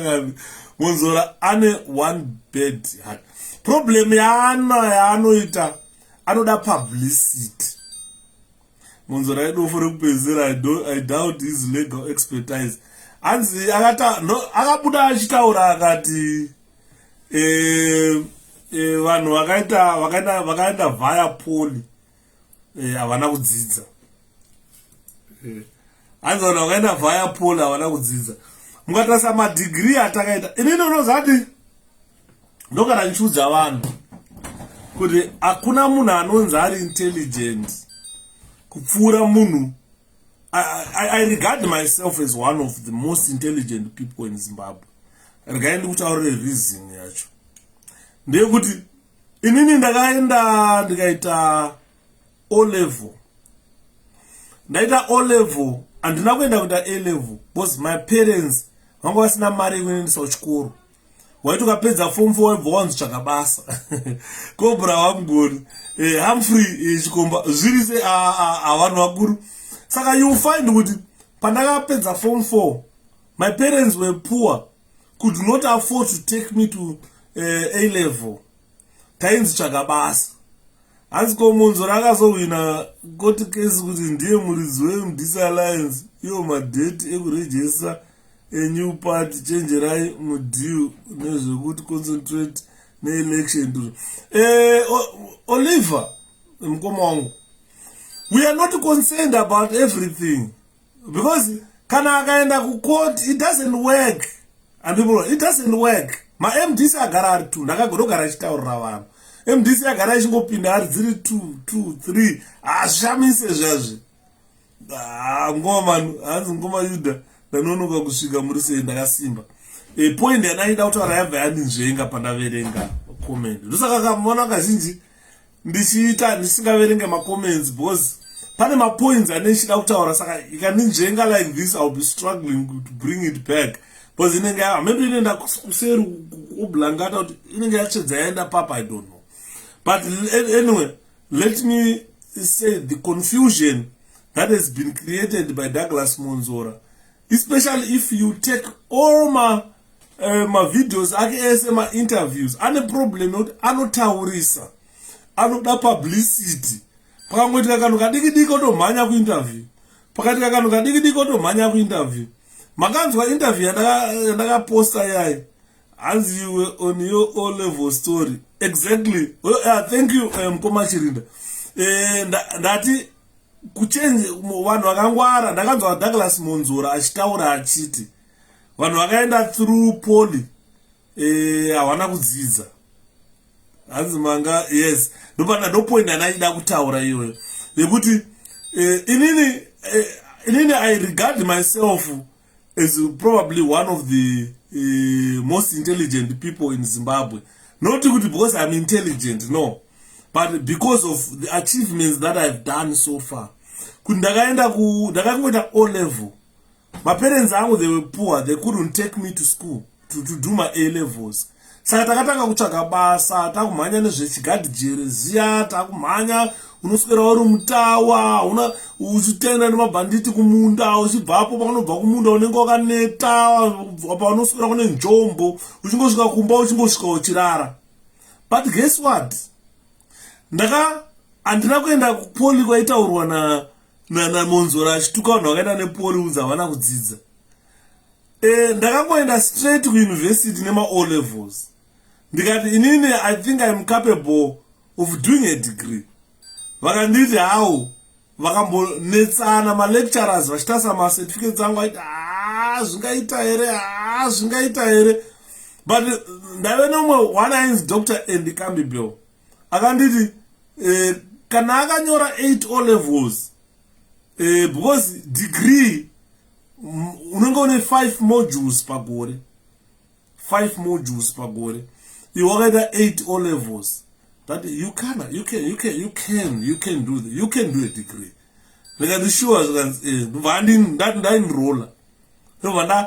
ndainrolla ndakaita mistake yekuti ndakabva ndanoverenga inonzi applied science and forensic investigation. Saka if you go and do applied science unenge wakuenda kuita chemistry dedi, unoita chemistry. Saka chemistry dzekutangira kuuniversity usina kudziita, kusecondary usina kudziita, kana kuti ku A level baba unotanga kuverenga basic chemistry. Vamwe vana vechikoro vakaenda ma A levels vanenge vakutorova chemistry dzawo achisimuka kuenda kumusoro achiita chemical analysis ayaye inonzi analytical chemistry yaye. Iwewo pauchatanga kunodzidza kuti how does hydrogen and oxygen bond to form water. Unotanga basic. Kutanga basic dedi. I so said brother, because even that time my presidential scholarship I work, but I go poor no ZANU PF. Right words. Saka you find out ndakatanga kuenda basic kuita basic chemistry. Vamwe vanenge vachiverenga mamwe mojuzo achita sei iwe uri kurovana nechemistry basic baba. Uri kurovana nechemistry nephysics basic physics. Dzekuverenga anatoko dzekucalculate matoki basic physics. Pauchapedza kuverenga basic physics dzako wane knowledge yakati uchitanga kurova physics inonzi forensic physics for forensic science kuti motikari padzinodhumana chii chinoitika, mavhiri paanoloka chii chinoitika. How can you calculate speed yekuti munhu aikevha nemotikari apa at speed yakazoita kuti motikari ikudubuke. Kana pakevhi yakadai so iyi munhu ari kupfuura pakevhi yakadai anofanira kumhanya how many miles per hour kuti motikari isakudubuke. Saka unoona wakuita idzodzo dzinenge dzakunzi forensic physics for forensic science. Saka kuna wozotanga manje kuti wakuita physics for forensic science wozobvapo wozoenda kuexamination. Nanisingarare ndaida pungwe ndichiverenga chiweka maphysics problems, chiweka machemistry macombination uchinzi heat iri kuproducedwa apa heat yekuti zvikadai how much heat is being produced nemachemicals aya. you see a lot of things zvokuti nhasi kana ndikachinzi zvidzokerere zvimwe zvacho uchiverenga uchicalculate na photon energy ona dedi unomira hobos wakuita at university level kwete at A level. Saka zvese ndakazvirova ndikaenda kunonyora maexams ndikazvipasa zvese izvozvo tairova ma 60 70% 80% chemistry dzatisina kumborova kana kuchikoro. Saka if you see those academic achievements they will make me probably one of the most intelligent Zimbabweans here. Ndikatonyora vana maths unoona maths nanhasi ndoti ndikaudza ndaiticha mwana wangu integration wana differentiation and so forth. Munonga ngati but did amuna kuita maths ku A level ndikati tatakuzvita ku university. Andinoona nanhasi ndikamira pa ndikakuticha differentiation unofunga pamwe ndiri professor andidimona. Saka you will find kuti vanhu vakaita sesu ndo vaitukwa namonzora kunzi vakaenda nekupoli. Ini hana kutomboenda nekupoli kwacho, ndangonanga from O level straight kuenda kuuniversity. Tikanozvirova kuuniversity ikoko zvataizva zvinotya ozati ukaenda kuZimbabwe ukaudza munhu kuti physics chemistry nebiology munhu anobva atoita breakdown. Munhu anoprefer kunoverenga bhaibheri, but ini hana kuprefer kunoverenga bhaibheri ka ndakaprefer kuenda ndaunzwa physics dzacho chii chiriko, chemistry chii chiriko, maths dzacho chii chiriko. Takasvikako tikaona kuti madifferentiation dedi unongochitaura imwe language yekuti malecturer euniversity havaende in detail, anongoti pano nepano vodai vatopedza, the rest is yours. Musi kunonyora examination closed book exam mathematics dedi maformulas anenge ari kwapa uchinyora. Saka uri kuona kuti ukatuka vanhu vakaita sesu takaratidza intelligence dzakadaro kuti you can achieve it. Vamwe vakaita ma-A levels vakadzitiza chemistry dzekuuniversity withdraw vana vechikoro vakabva kuita A level vane A kuchemistry vakadzitiza tikasara triple, vakatiza maths tikasara triple, vakatiza physics tikasara triple. Nanhasi uno tiri proud holders vema-masters degree in forensic science. Analytical chemistry zvacho tinodzirova andorona. Saka you find kuti monzora akatanga kutuka vanhu vakaita sesu amuna kudzidza. Ungatarana kudzidza Monzora ndikakupa iwewe problem kana kutora kana kasimple maths ngokuti Monzora weka differentiation unotogona kutadza wakauburitsa asi wakaenda straight from A level kuenda kuuniversity. Tikakupa maproblems andakaita unogona kutadza kuweka kana 1 andora. Saka azvirevo izvozvo zvoradza how intelligent Zimbabweans are. Ndakati kavachamisa kana vakaenda kuuniversity through poly, he is probably one of the most intelligent people in Zimbabwe. Because vazhinji vacho taishayirwa mari dzekuenda. It's not a crime kuti hatina kuita ma A levels. Ndokuti takashayirwa mari dzekuenda kuchikoro. Chikoro chaibhadhara. Chataisingabhadhara inga ingori primary education. Ndofukati takuita first 5 years dzeprimary zvosikabhadhara. Kumberi uko umudhodha siazvionera. Andini maona. Hanzi chiti gaga mudara advice yamungape towards my election. Advice yandiri kupa mukoma Mike ndeyekuti takuenda ku20 kuma elections emuna March. By elections by elections are meant to bury Monzora for life. If we bury him now, that is it. Because Thokozani Kupe will try to bury him tomorrow, but he will fight to resuscitate himself. But it's time now we should bury him for life. But end up a victory certain. MDC Alliance, a political party, no lead one President Nelson Chamisa. Saka mukona Chamisa akanyarara. I think what God is in it. This is what he meant. Pastor Bato Muruti. Last time ndakataura koma Fatso ndikati, we invested a lot in the name MDC. I don't want to lie. Inini ndaka investor with my blood. I invested in MDC, name MDC. I invested in that name with my blood. I lost relatives and friends for being MDC. I got tortured myself, physically tortured. I lost hearing, I lost teeth because of belonging to MDC. So to change that name, kuti titi chimuti, because mumba mapinda mago, kuti hanzi mba muchapindiki mapinda mago, saka ngati ichinje imba, kuti imba yamakavaka moisiya, moenda munovaka imwe imba nekuti mapinda mago mba imomo. Indakazviramba last time when I made when I went live on Facebook. Ndikati the amount of investment that we put in MDC, it's not easy to walk away from that name. So we would rather go there as MDC Alliance. Ndipo ndakati ndaita ndiri kuprofita, ndakati handisi kuprofita, ndakati mark my words kuti Monzora I will fizzle out very soon. And this is time to bury him. This is time to reclaim what is ours.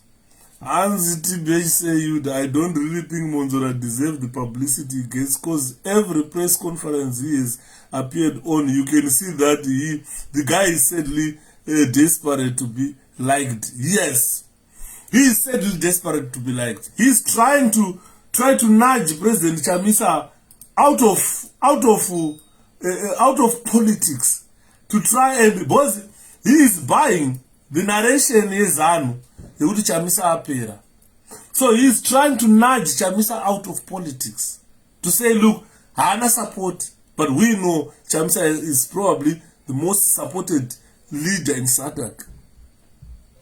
We are not saying in Zimbabwe, the most supported leader in SADC. Ndakazoti kunomumpana anyora ngati isusu we are probably lucky. We have got the most handsome president in SADC, the most liked president in SADC, and more.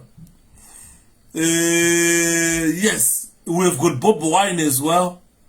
In any pana Bob Wine, chandakashora chinhu pane mpana anonzi Bob Wine. Ndosaka musina ndisina kuzonyanya kuda kumutevera maningi. Ndakashora chinhu akati hanzi zita rake rekuti Bob Wine, rekuti Bob akatorera from Robert Mugabe. When he came akauya achisa maslogan ezano achisimudza zvibhagera. He is someone who does not know how Zimbabweans suffered in the hands of Robert Mugabe. As guys, we fight and die for MDC. We can't change our name because of Monzora Ujo. Yes, atingarege kupinda kugara mumbaga noti mapinda mago tinofiritira mago topinda mba medu.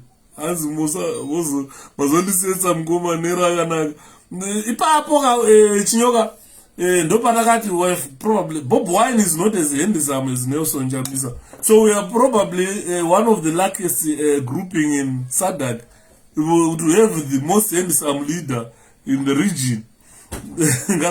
Saka tikutaura tichiti inini paname change zvangu ndakaramba because I invested in MDC with my blood.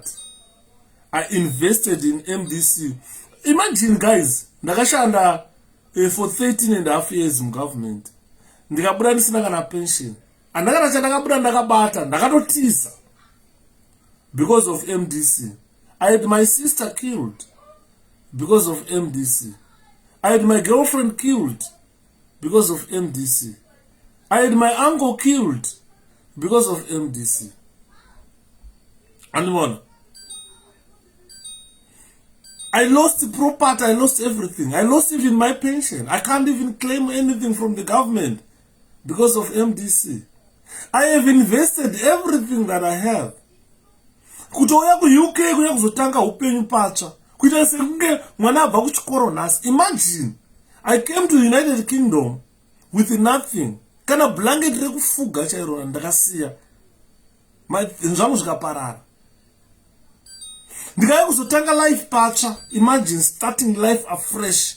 Kutange munhu aroora nhasi, kutanga kutenga bhutsu, kutanga bhedha, kutanga kutenga gumbezi rekufuga, kutanga kutenga poto nyowani. Because of MDC. So what I have invested in MDC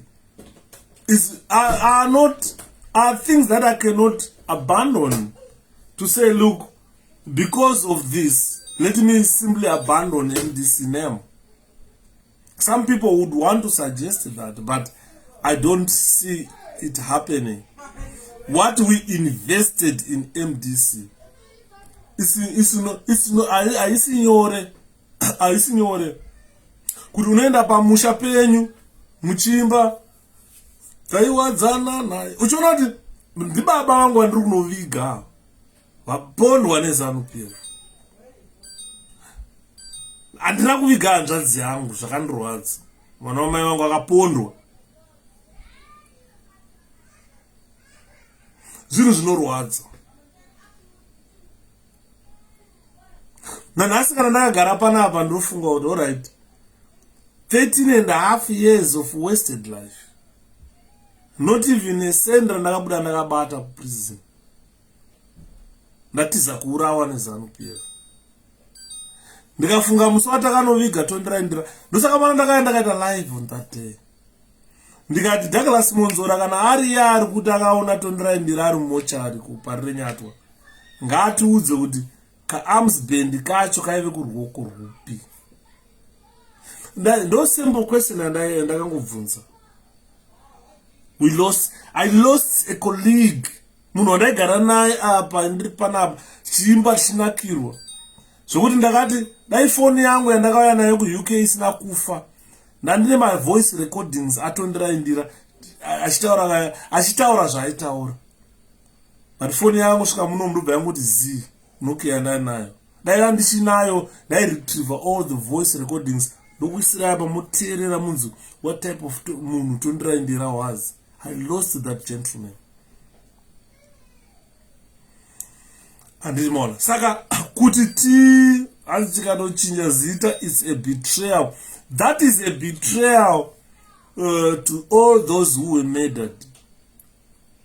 Ndosaka mwana ndakataura kati zita rikachinjwa ka most of vanhu MDC they will sit on the fence waiting for a new leadership in the party. They would rather sit on the fence and let those who change the name go with the name. And man, so it is gonna be very difficult I know President Chamisa kana vakazviti Chamisa nhasi, Chamisa party, people who vote him, people who follow him. But even kana vakarara President Chamisa, I don't think his heart is telling him to change the name. He has invested a lot in the MDC name. But I told that Monzora aitaura ndakasungwa several times than any other member mu MDC. Ndakabvunza ndikati kusungwa kwakaita Monzora kwese ngaambotiratidza vanga 1 raanaro rikukuvadzirwa musangano.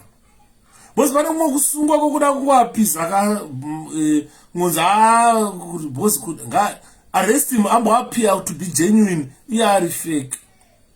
Ndakati ngaambotiratidza vanga Chamisa akamira panapa akakutaurirai kuti ndakarohwa akatsemuka muskull iyi panapa paHarare airport paya. Unoziva kuti pane pamwe pekuti unoti President Nelson Chamisa ndiye one of the MDC leaders who never believed about bodyguards. Now, Ms. Chamisa is one of the MDC leaders who never kunyangwa akagara apa ndomutaurira nero kuti maiti chii paya mudara muchati Chamisa aikuza kufamba nabodyguard zvichibharanzi. Chamisa aifamba ega ari motikari makachienda kwanoenda ega, anga asina zvezvekunzi anoteverwa kana kufamba nemabodyguards. Chamisa anga asina. Musi waakatakwa paHarare International Airport achienda kuBelgium, Chamisa akarohwa nesimbi paAirport. PaAirport pane maCIO, pane masoja, pane mapurisa, pane maordinary guard avana forset vanani vanotenderera paya, pane maguard jail paAirport. Is one of the most secure areas in the an airport must be one of the most secure area in the world. You cannot go and do violence per airport. But Chamisa mbaranda zviri sei ndikuda utopi wakapfeka. Andibona 𝗍𝗃𝗀 was arrested 65 times. But unoona kuti ndakabvunza Monzora ngati no matter how many times you have been arrested, can you show us injury yawakaita vatsvangirai varipo vave vakatsemurwa musoro iyi mudhara anga akazvimba zoti waitadza kuona kuti musoro nefesi zvakasiyana papa akangoita chibhora so vairova vachida kuuraya. Nero akaatakwa paInternational Airport, vanhu vese vakatarisa, akarwa nesimbi apa kuti pakutsemu vakafunga kuti afa, akangodonha negotsi riri DC. Pana amai vanga vakazvimirirawo zvavo paAirport vaiendawo kwavaienda. Vakabva vamhanya vachichema hanzi vachiridza mhere, vakasvika vakamutanangira so vakamuvhara negumbe nedress. Vachichema amai kuti munourayireiko mwana aite apara mhoka yei. It's not a crime to be an opposition member. It's not a crime to oppose the government. Hakuna government isingaoppose munyika. But Nelson Chamisa akarwa nesimbi apa. Kwa mutarisa panapa ndona vanhu vanotarisa vanofanira ane manganda, asi manganda aya ivanga iro rekutsemuka skull akarwa nesimbi rikutaura kuti angadai akatofa. Andona hanzi nemumwe munhu Chamisa asungwe sei. Ndikati pane kusungwa kunopfura kutsemurwa skull. Ende kusungwa unenge uchisungirwei? Is it kuti munhu wese anofanira president muZimbabwe anofanira kusungwa? Is that democracy? Why should we subject our leaders to that? Kuti utotonga nyika inofanira kusungwa stereki. That is not it. Andidibona. Ndopana kuti Nero aive munhu wandaiziva muMDC. Wekuti kana muconstituency make uko anga asikafambe kana nebodyguard. Anga asikazvide zvemabodyguard. But musi akatakwa kuchipatarako abepura kuziva. Akabvunza kuti saka pana vanhu vanenge vakandichengeta ndavanani. Museka nhamo serugare. akuchipatara manje abepura zakuziva manje ropa rayo dzakubvunza saka ndina nani panapa akazvimba face kudai sochamisa. It's not easy kuna sika uchitsemuka nekutemwa nesimba. This guy is meant to kill him. Saka nyaya yekutaura ndeyekuti with that type of investment in the MDC, ndosaka vachiona even Welshman 𝗀𝗎 couldn't let the name MDC go. He had fought for that name. Ndakatoshamisika Tendai achizviti PDP. When he went home, I think he reflected. Why would I call myself PDP when I invested so much in the name MDC? So he saw it fit to come back and say, look, I apologize, guys. Skalaka mboenda job. Asaka shikaka lidonzi MDC 1999. Dadzoka ku 1999. Lusa kwachona achiti kana achitaura achiudza vana kupi namunzura. Anovaudza kuti there is nothing out there. Takazviedza izvi. Vanhu kana vati vanoda munhu wavo, you cannot drive people out. Kuti love me vanhu vasingakudi. Munzura is not likable. Is not electable. But avamudi. Simple. No matter how much you want fight, keep the name, this and that. Ndosaka kona ari kusvika kana kuenda ku-elective congress. Because by now, kana achizviti ndo original MDC, why can't they go per elective congress? The structures that he is using today are all expired. Everything expired. From 2014 to 2019, everything expired. From 2019 to now, everything they are doing is illegal. It's illegal. Zvakato expire kudhara. Hapana havana structure yavanayo. Because by now he must be utilizing 2014 structures. But those structures' term of office expired. You understand? So whatever he's doing today is all illegal. Kana pakadamo munhu adaona mutonga kumuchallenge court asiri ma-captured courts, Monzora will be forced to step down. Manje vakasunga chamisa World War I chaiyo. Ndinoona ichibuda zvechokwadi. Andi muri kuona. So what I'm saying, ladies and gentlemen, is the MDC alliance name is your name. Don't let that name go. Defend it with your blood. We defended MDC with my blood. So we defend it with your blood. That part belongs to you. It really belongs to the people of Zimbabwe. And this is Tara Monzora. Monzora Douglas. Hans Monzora MDC Douglas. MDC. Who are you?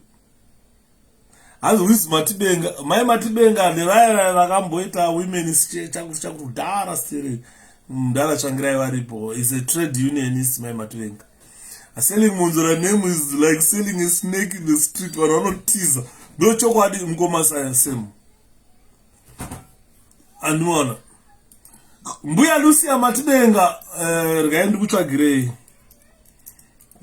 Lucia Matibenga. Wale mbuya waidiwa shkuru.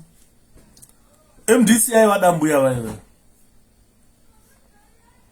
MDC yaivada mbuya Matibenga. Vanhu vaivada waiwe mbuya waiwe. Zvekuti vakarasika havo but vaidiwa mbuya waiwe. Ni vanhu vaivada. So classified pane WikiLeaks panapa. Classified summary Lucia Matibenga.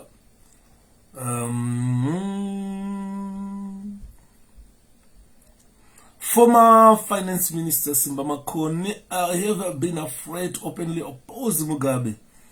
MDC decided to the end of October to dissolve its Women's Assembly 24-member executive. According to MDC insiders, the decision, which stripped Lucia Matibenga, also a vice president of the Zimbabwe Congress of Trade Union. She was once a vice president of Trade Union. She was stripped of her position of assembly. Akamboita chair woman with MDC Women Assembly. Mai Matibenga, was made because of ineffectiveness of the assembly in recruiting and mobilizing women. So you find with the very woman chair, very chairwoman where women's assembly. Vakamboita chairwomen women's assembly MDC. Vakazobviswa nenyaya yekutadza kumobilize vakadzi. She was supposed to have mobilized to recruit women. So there were also concerns about the assembly's finances and concerned that it had been infiltrated by ZANU-PF. Matibenga had done extra constitutionally.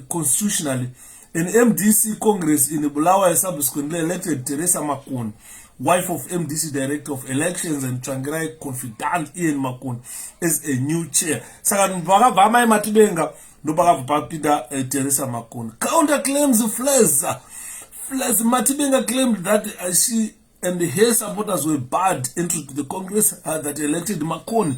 Matibenga opponents insinuated that she had based her supporters to Bulawayo with ZANU-PF funds. Saka you find with Mai Matibenga vakanga vato upinda muzvinhu zve-division, zvinhu zve-ZANU-PF. Pakati paCongress yeBulawayo, I think ndo ya 20 could be the 2014 one.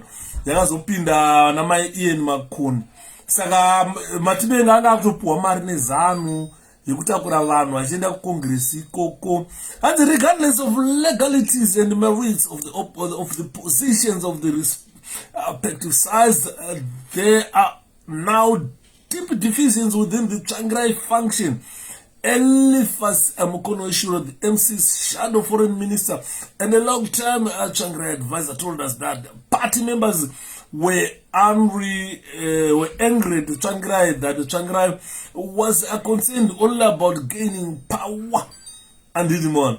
Saka do vakanga vari mai Lucia Matibenga mbuya vaya ndo vakanga vari chairwoman we-National Assembly for Women. Ndobva vazobviswa, ndobva vazoya Teresa Makun.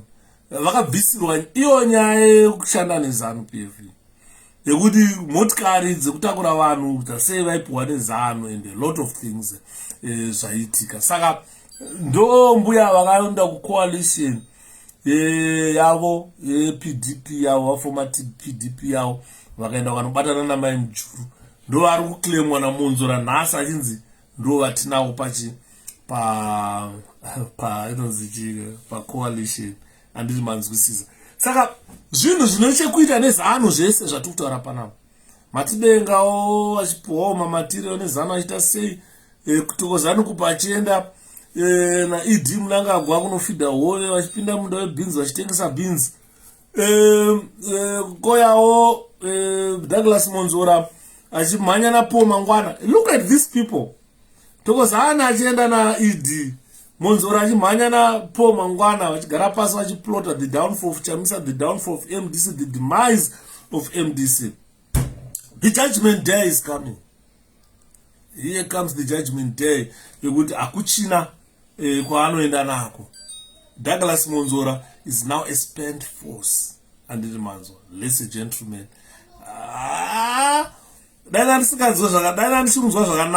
Unfortunately, I'm not feeling well.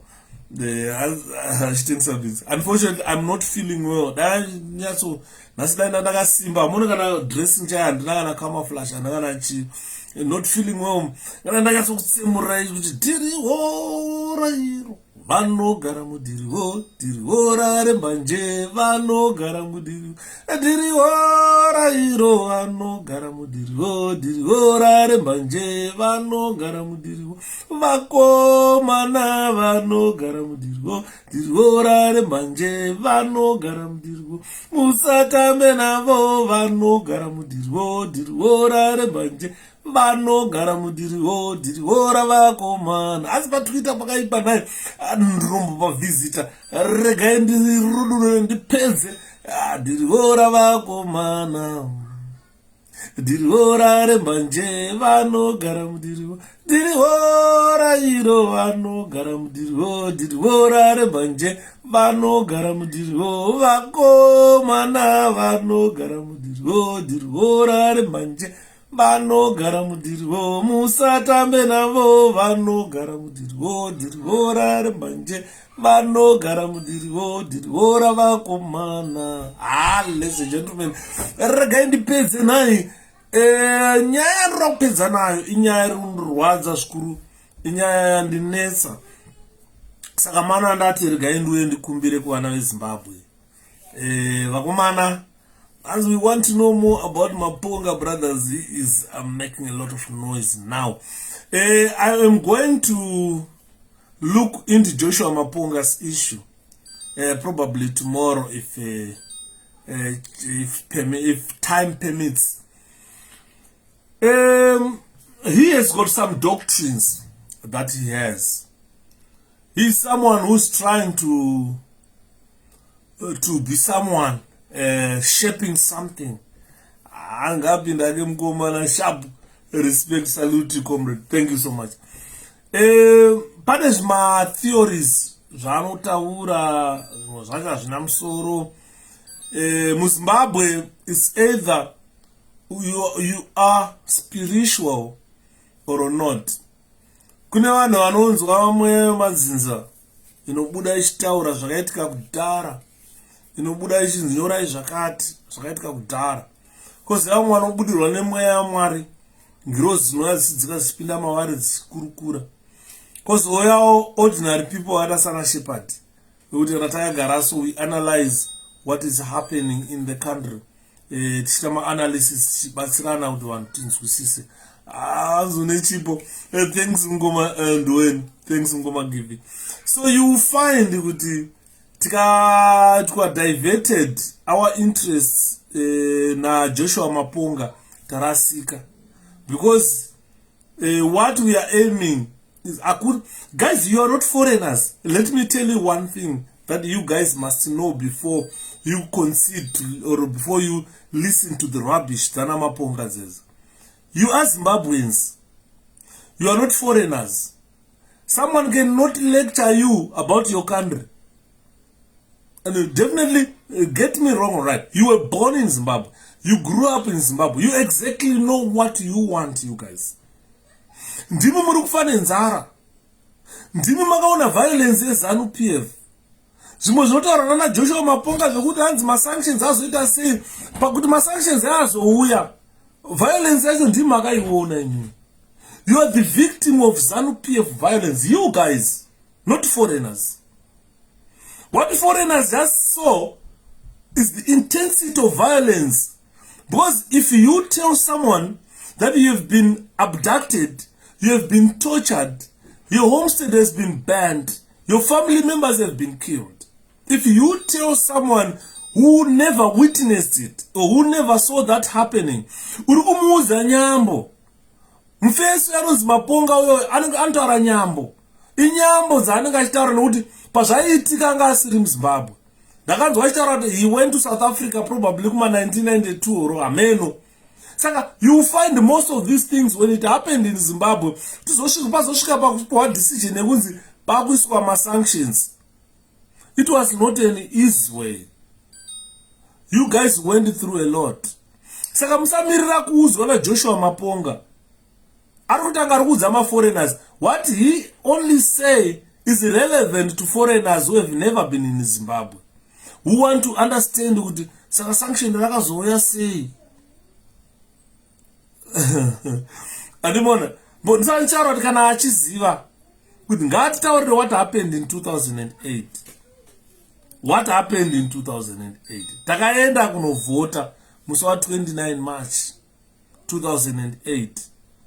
My election results edu akabatwa for 2 months. Asina kurelease. Where was Joshua Maponga then?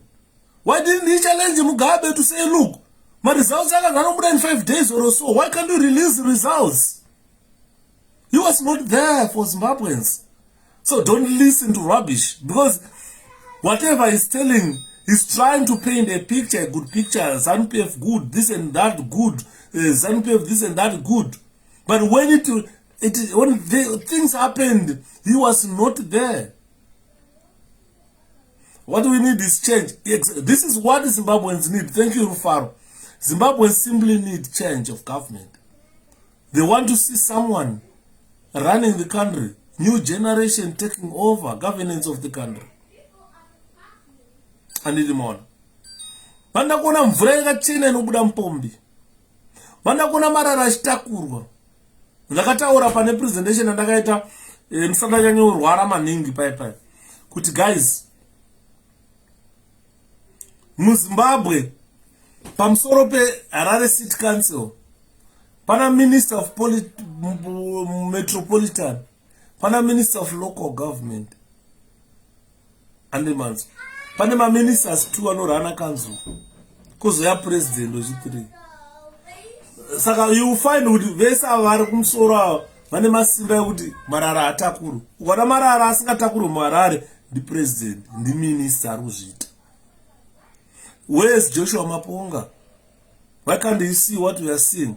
We need hospitals in Zimbabwe. Where's Joshua Maponga? You can't see that. We need medication. People need food in Zimbabwe. We don't need violence. ZANU-PF has been using violence against people of Zimbabwe for time immemorial. Kubva muhondo vanhu vachekwa miromo. Svika nhasi misha iri ngoura vanhu vari kubaya nemapanga vanhu vachiurayiwa muZimbabwe. You can't see that. Then he will tell you fictitious stories. Please don't listen to that idiot. Right. Saka nyaya yekupedzisira ndaida kutaura. Ndiri kukumbira vanhu vari muLondon. Vanhu vari muLondon ndo vandiri kukumbira zvikuru. Ininiwo regai ndikumbire kune vanhu vari panapo. Those who want to assist me to travel to London. Ndibatsireiwo because ndapindana nema-problems are beyond my control. So those problems have affected me financially. I'm not allowed to work at the moment. I can't work, I can't have money. The circumstances are beyond my control. So I'm financially disabled at the moment.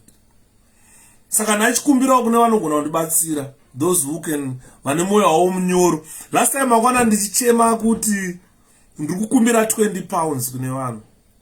Ndakabva ndapuwa 20 pounds. Kuna ndakabva ndapuwa 30 pounds. Anchatauri zita. Because DBS yangu yaka expire. And they wanted to take money. My account mangu mamune -8 pounds. So I couldn't do DBS yangu. At least I can look for a job, I can work. Kana nzvangu zvaita sei zvanaka because DBS ika expire iyoyo nzvangu zvakasungwa kudai so hapana chinobuda. But I need to travel to London. This is an urgent appeal to the people of Zimbabwe, those who want to assist me. I need to go to London now.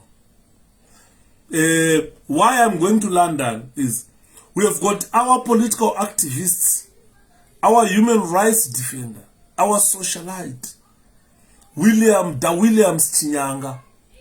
He has been appearing before a Bailey court, a Crown Court, Kandiamodi High Court of Zimbabwe. Chinyanga is being charged of terrorism.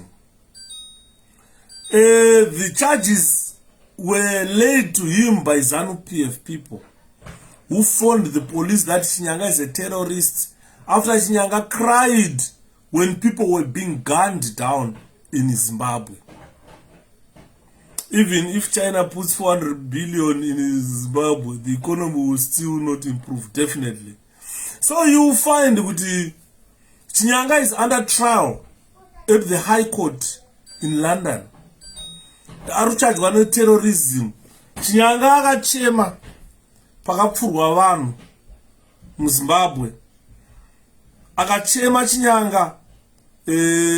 Saka ZANU-PF yakabva yanotaura kuti Chinyanga ari kuincita terrorism muZimbabwe. Saka you find now Chinyanga is appearing before the High Court. Haana kana any person who is supporting him. Ari kuenda kucourt ari ega. But Chinyanga paenda live on Facebook achitaura nevana veZimbabwe achi update vanhu what was happening in Zimbabwe. vanhu vaiuya panapa vachiteerera Chinyanga achitaura, vanhu vaisvika kuma 200-300. Now Chinyanga is in trouble. He has got no one supporting him. Ari kutongwa nejury, 13 jury, inenge na judge which 14.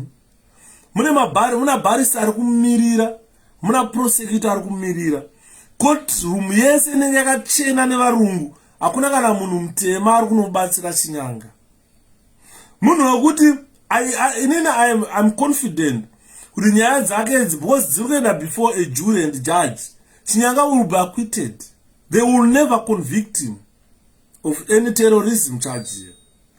But lack of support kuna Chinyanga ndo yandiri concerned nayo. People havasi kumusupporta, handisikuda kumusupporta financially, but zvezvo kungoendawo kana kukoti kunomira naye kuti vanhu vaone kuti munhu anosupportwa, ane vanhu vanomudawo. Ndo vanhu vekuti mangwana akakutaurirai kuti ini ndakuita quit zvepolitics nokuti zvanga zvakanya upenyu hwangu, vanhu vanova kuti Chinyanga wazoitirei kudaro mukomadheni makadii. Arimo muLondon mune vanhu veRaw, mune vanhu veMDC, mune vanhu vakawanda, mune thousands and thousands of Zimbabweans vaienda vachinoimba pa Zimbabwe House paya, but hapana kana munhu ari kumira naye. It's only 𝗠𝗵𝐶𝗿𝗀 journalists ari kukavha nyaya yacho chete, ndiye anenge aripo. Imagine the whole court munenge musina munhu arimo, munhu mutema ari kuuya kuzonzwawo kuti Chinyanga ari kuita sei.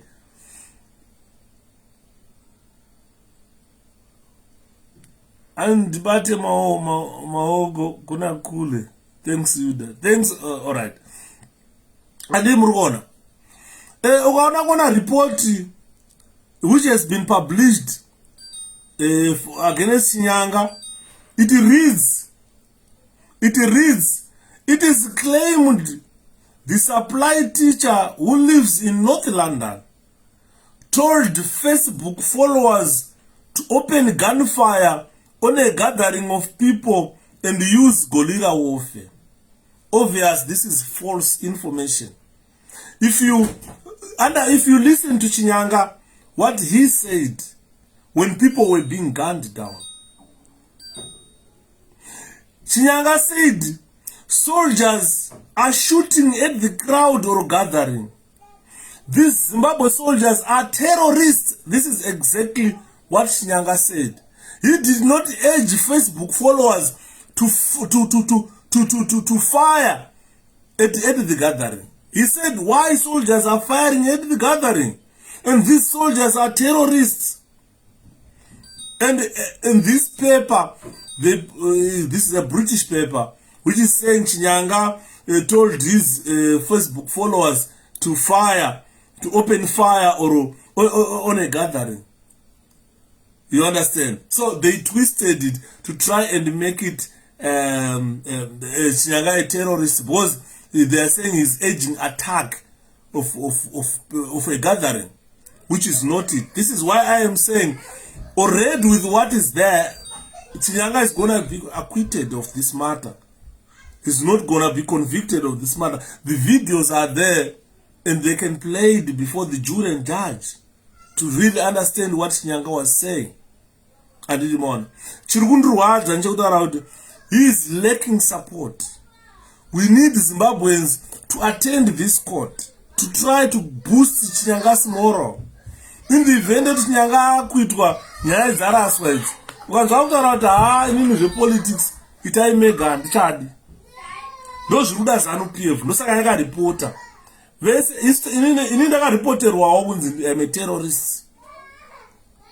Hapana, vashoma vanhu vasina kuripoterwa neZANU-PF kunzi vanhu vari kukonzeresa division, vari kukonzeresa zvakati muZimbabwe, materrorists. Andimona. Saka Chinyanga needs support. So what I need to do is, I need to at least go to London for a day or 2 days supporting Chinyanga. Nichimuka ndichigeza ndichiendawo court. Nichimuka ndichigeza ndichipinda naye mukoti for 2 days. Tikaitawo vairi vatatu vanhu vari kuuya vachita that will boost Chinyanga's moral, guys. Honestly, we cannot abandon him at the time of need. But pataenda kuvejuna chimba time support. No one is supporting him. Someone at the moment, people might want to say, I'm not financially stable at the moment. I'm not working because of reasons which are beyond my control. Until that ends, then I'll be able to work. I'll be able to go back to school. At the moment, I can't go back to school. I can't work. But I desperately need to support Chinyanga. So those who can assist, you can come to my inbox to batsirana. Boss travel yake yakatotanga, it is gonna take about 10 or so days achitongwa. And ari ega, imagine, anenge ari mu courtroom ari one. Amuna mumbleka arimo, mune 13 majaji varungu, majuri varungu. Muna judge murungu. Mune mabarista varungu. Mune maprosecutor varungu. Amuna munhu mutema ari kusapota Chinyanga. Hakuna munhu ari kuenda ako kuLondon kunosapota Chinyanga. And ZANU-PF yakateya kuti anotoconvictwa chete with all the false evidence that they provided. And Saka, I've decided to travel to London to try and help Chinyanga, to try and support, give him moral support. And those who want, especially in London, I don't know why they are failing to do it. When I know in London, no one will pound up in a town pound udzoka kumba. Almost get all the pakoti pa uchimbo moral busi. Udumfeso wadu iwondo. Ano, wondo yache no doubt we pamwechete. Tisaregererana, we are in foreign land. Once Nyanga is convicted, that is the death of democracy. Especially one going out to share zvinhu social media, especially pa Facebook. Because ZANU-PF vinenge kuti ukangotaura kuti rovaiva nezana wautoripoterwa terrorism. Wakutongoenda kweko zvine precedence wakuenda kujera. Saka your life will also be in danger in this country. And Chinyanga is being persecuted. So what we need to do is show the judges, show the jury our support. Mukaita 10-20 vanhu vatema vanotoona kuti hapana apa pasina kumira zvakanaka. When are you going? Maybe people didn't know. I can go even today. Even today, tomorrow is there. The court is there. Monday the court is there. Tuesday the court is there. And we need to stand by Chinyanga. And so at the moment is the problem yekufamba. Like Baba said that the problem nditoriko kuLondon supporting him. And he has also hit hard times. As I'm not in London, but I could travel for the day. I'll be in your box. Thank you. So we need support. We need Chinyanga to be supported. Unozati akandifonera last time, ndindakamfonera last time. Chingoda ndinzwe kuti akoko comrade zviri sei. Ndakagara nemudzimai wangu. Ndakatosimuka kubva pane mudzimai wangu ndichipinda murumu mandiri muno. Achichema. Ndikati chii comrade zvanzi Yuda. I can't afford to buy chingwa chevana vangu. My kids are starving. My children are starving. Unozati ndakabuda musodzi so. Mwana wangu musikana anga akagara apa kanditi kodhedhi chii ndikati unoziva kuti I'm disabled. I can't even do anything at the moment. My colleague is in trouble. Mwana wangu akanditi handina kana sendi but ngaandipe bank account rake ndingomupawo kana 10 pounds kana 20 pounds kuti atenge chingwa. Ipapo aitaura akamira paTesco's. Unongo wachitasa chingwa mugirazi so kuti chingwa icho. But you can't afford to buy it. Unoona support ndosaka muri kuona inini ndakaita bhinya. Yanga iri nyaya yekuti ndiri mukembe kuchipinge uku pandakanga kuzoabductwa inini magadhijere vaidongorera nemawindo. Not even one person came to try and understand why armed men were pointing guns at a prison officer, forcing a prison officer into a defender. Why handcuffing 𝗱𝗿𝗺 kumkanda mdefender? Not even one prison officer came. Vana vangu vanga vakamira apa vachichema. My kids were standing vakamira padoor paside pemba so vachichema. Mukadzi vangu vangopeta maoko akatarisa murume achitorwa kuenda kunopondwa. Andoriona. Not even one prison officer came to challenge the CIOs. Why are you taking 𝗱𝗿𝗺 away?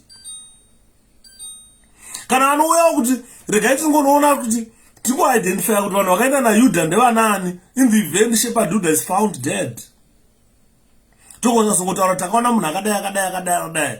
They never came any near me. I was only alone. Mukadzi wangu nevana vangu vakamira, vana vachichema, vana vangu vasikana vachichema. Futi dzakaiswa musoro, pushwa. Nobody came to support me. Ndikaenda ndikadzoka ndaachirema. Mazino agujunuka, nzeve hadzichanzwi, maso anga kutsvuka bhiri, urara uchirohwa, kuswera uchirohwa. Unombonzwa pain, unosvika pakusainzwa pain. Unonzwa kuti ndagarwa but kurara uchirohwa, kuswera uchirohwa. Apana kana mugadhere wani akambouya kuti anzwisise kuti ko Yudha ari kutorwa nevanhu chichaitika. But tiri muno nyika ino yakaita seUnited Kingdom, we can even challenge the authorities here. We just need to support Chinyanga. We just need to be there for him. Moral boost, moral support, psychological support. Because he is at a breakdown point where he's going for trial for the crimes that he never committed. Being charged for the crimes that Chinyanga never committed. And the journalists are writing false information about Chinyanga. And they went on to say Chinyanga is understood to be a campaigner for MDC Alliance, a multi-party political bloc that opposes Emmerson Mnangagwa's ruling ZANU-PF government in Zimbabwe. The old Bailey was told he has been charged with the 4 counts of encouraging terrorism, which Chinyanga is denying. Prosecutor wacho Sin Lakin QC said Chinyanga, who was born in Zimbabwe, sought asylum in 2009 and was granted indefinite leave to remain in the United Kingdom. There is no dispute he is an opponent of the Zimbabwe government. So, apana dispute, he's an opponent of the government. But are we supporting Chinyanga, ladies and gentlemen? He needs your support. He needs my support. Nyandru erenga I. Irimu Daily Mirror. That's Chinyanga there. Irimu Daily Mirror. This gentleman needs your support at this juncture. You and me. And Imruona.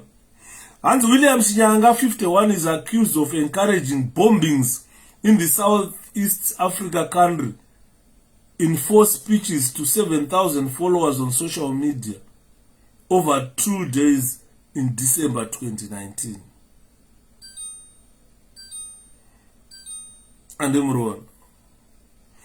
The old Bailey was told he has been charged with the 4 counts of encouraging terrorism, which he denies. He had a Facebook account, and over a 2-day period, the 1st and 2nd of December 2009, he live streamed 4 speeches to his Facebook page followers, over 7,000 followers. He speaks in a mixture of English and Shona, and he speaks against the Zimbabwe government. The prosecution case is that he went far beyond legitimate complaint or protest against the government and committed the offense with which he is charged. Jurors were told that Chinyanga was a long-standing opponent of the Zimbabwe regime, although only 4 of the speeches he posted were the subject of charges. In the course of these speeches, he encouraged his followers to bomb the headquarters of ZANU-PF, bomb the motorcade of the leader of the ZANU-PF, bomb petrol stations, it seems with a view to disrupt the economy and bring revolution, attack police officers in their cars, attack soldiers, which is a lie. He encouraged his followers to share the speeches with others. After police became aware of a speech he posted titled "The Strategy to Remove ZANU-PF Announcement," Chinyanga was interviewed on February 2020. And more. I'm not going to read all of it because it's full of fabricated information against Chinyanga. And this was reported by ZANU-PF to the police. And Chinyanga was arrested. So Chinyanga needs our support. For that, let me say good night, Mazimba. Ngatisangane inbox those who think they can need help, because I need to go. If I can't go to London, then it's like I've betrayed a comrade in times of need. I have seen it before when I was arrested and tortured. Nobody came to support me. Nobody came to support me. Na nasi ukada utaura nemugadhijeri matyikira avanoita yuta todziwa basa. Understand? So regainditi good night. Regainditi good night. Vakomana musare zvakanaka, murare zvakanaka. If time permits tomorrow, tozombotarisa nyaya dzana Joshua Maponga idzi. Why are they reacting like babies now who wants to be fed? Inzara. And I suspect Dr. Mavaza who framed this crime. Yeah, so that is what we need to work on. Chinyanga needs our support, your support. If there are people who can go and support him, I can support him morally by calling and so forth. Then others who physically go there, I will appreciate. So let me say good night. Good night. Good night, good night, good night. Regaiti nimbozorora mbichara. I'm not well. I haven't been well for almost a week now. I haven't. Therefore, you can look at my eyes. They tell you a story that this gentleman hasn't been well for almost a week, and I haven't been sleeping because I'm nongorara 1 hour nomuka. I could be depressed. Good night. Good night. Good night. Good night. Good night. Good night. Good night. Good night. Morara zvakanaka naye. Good night.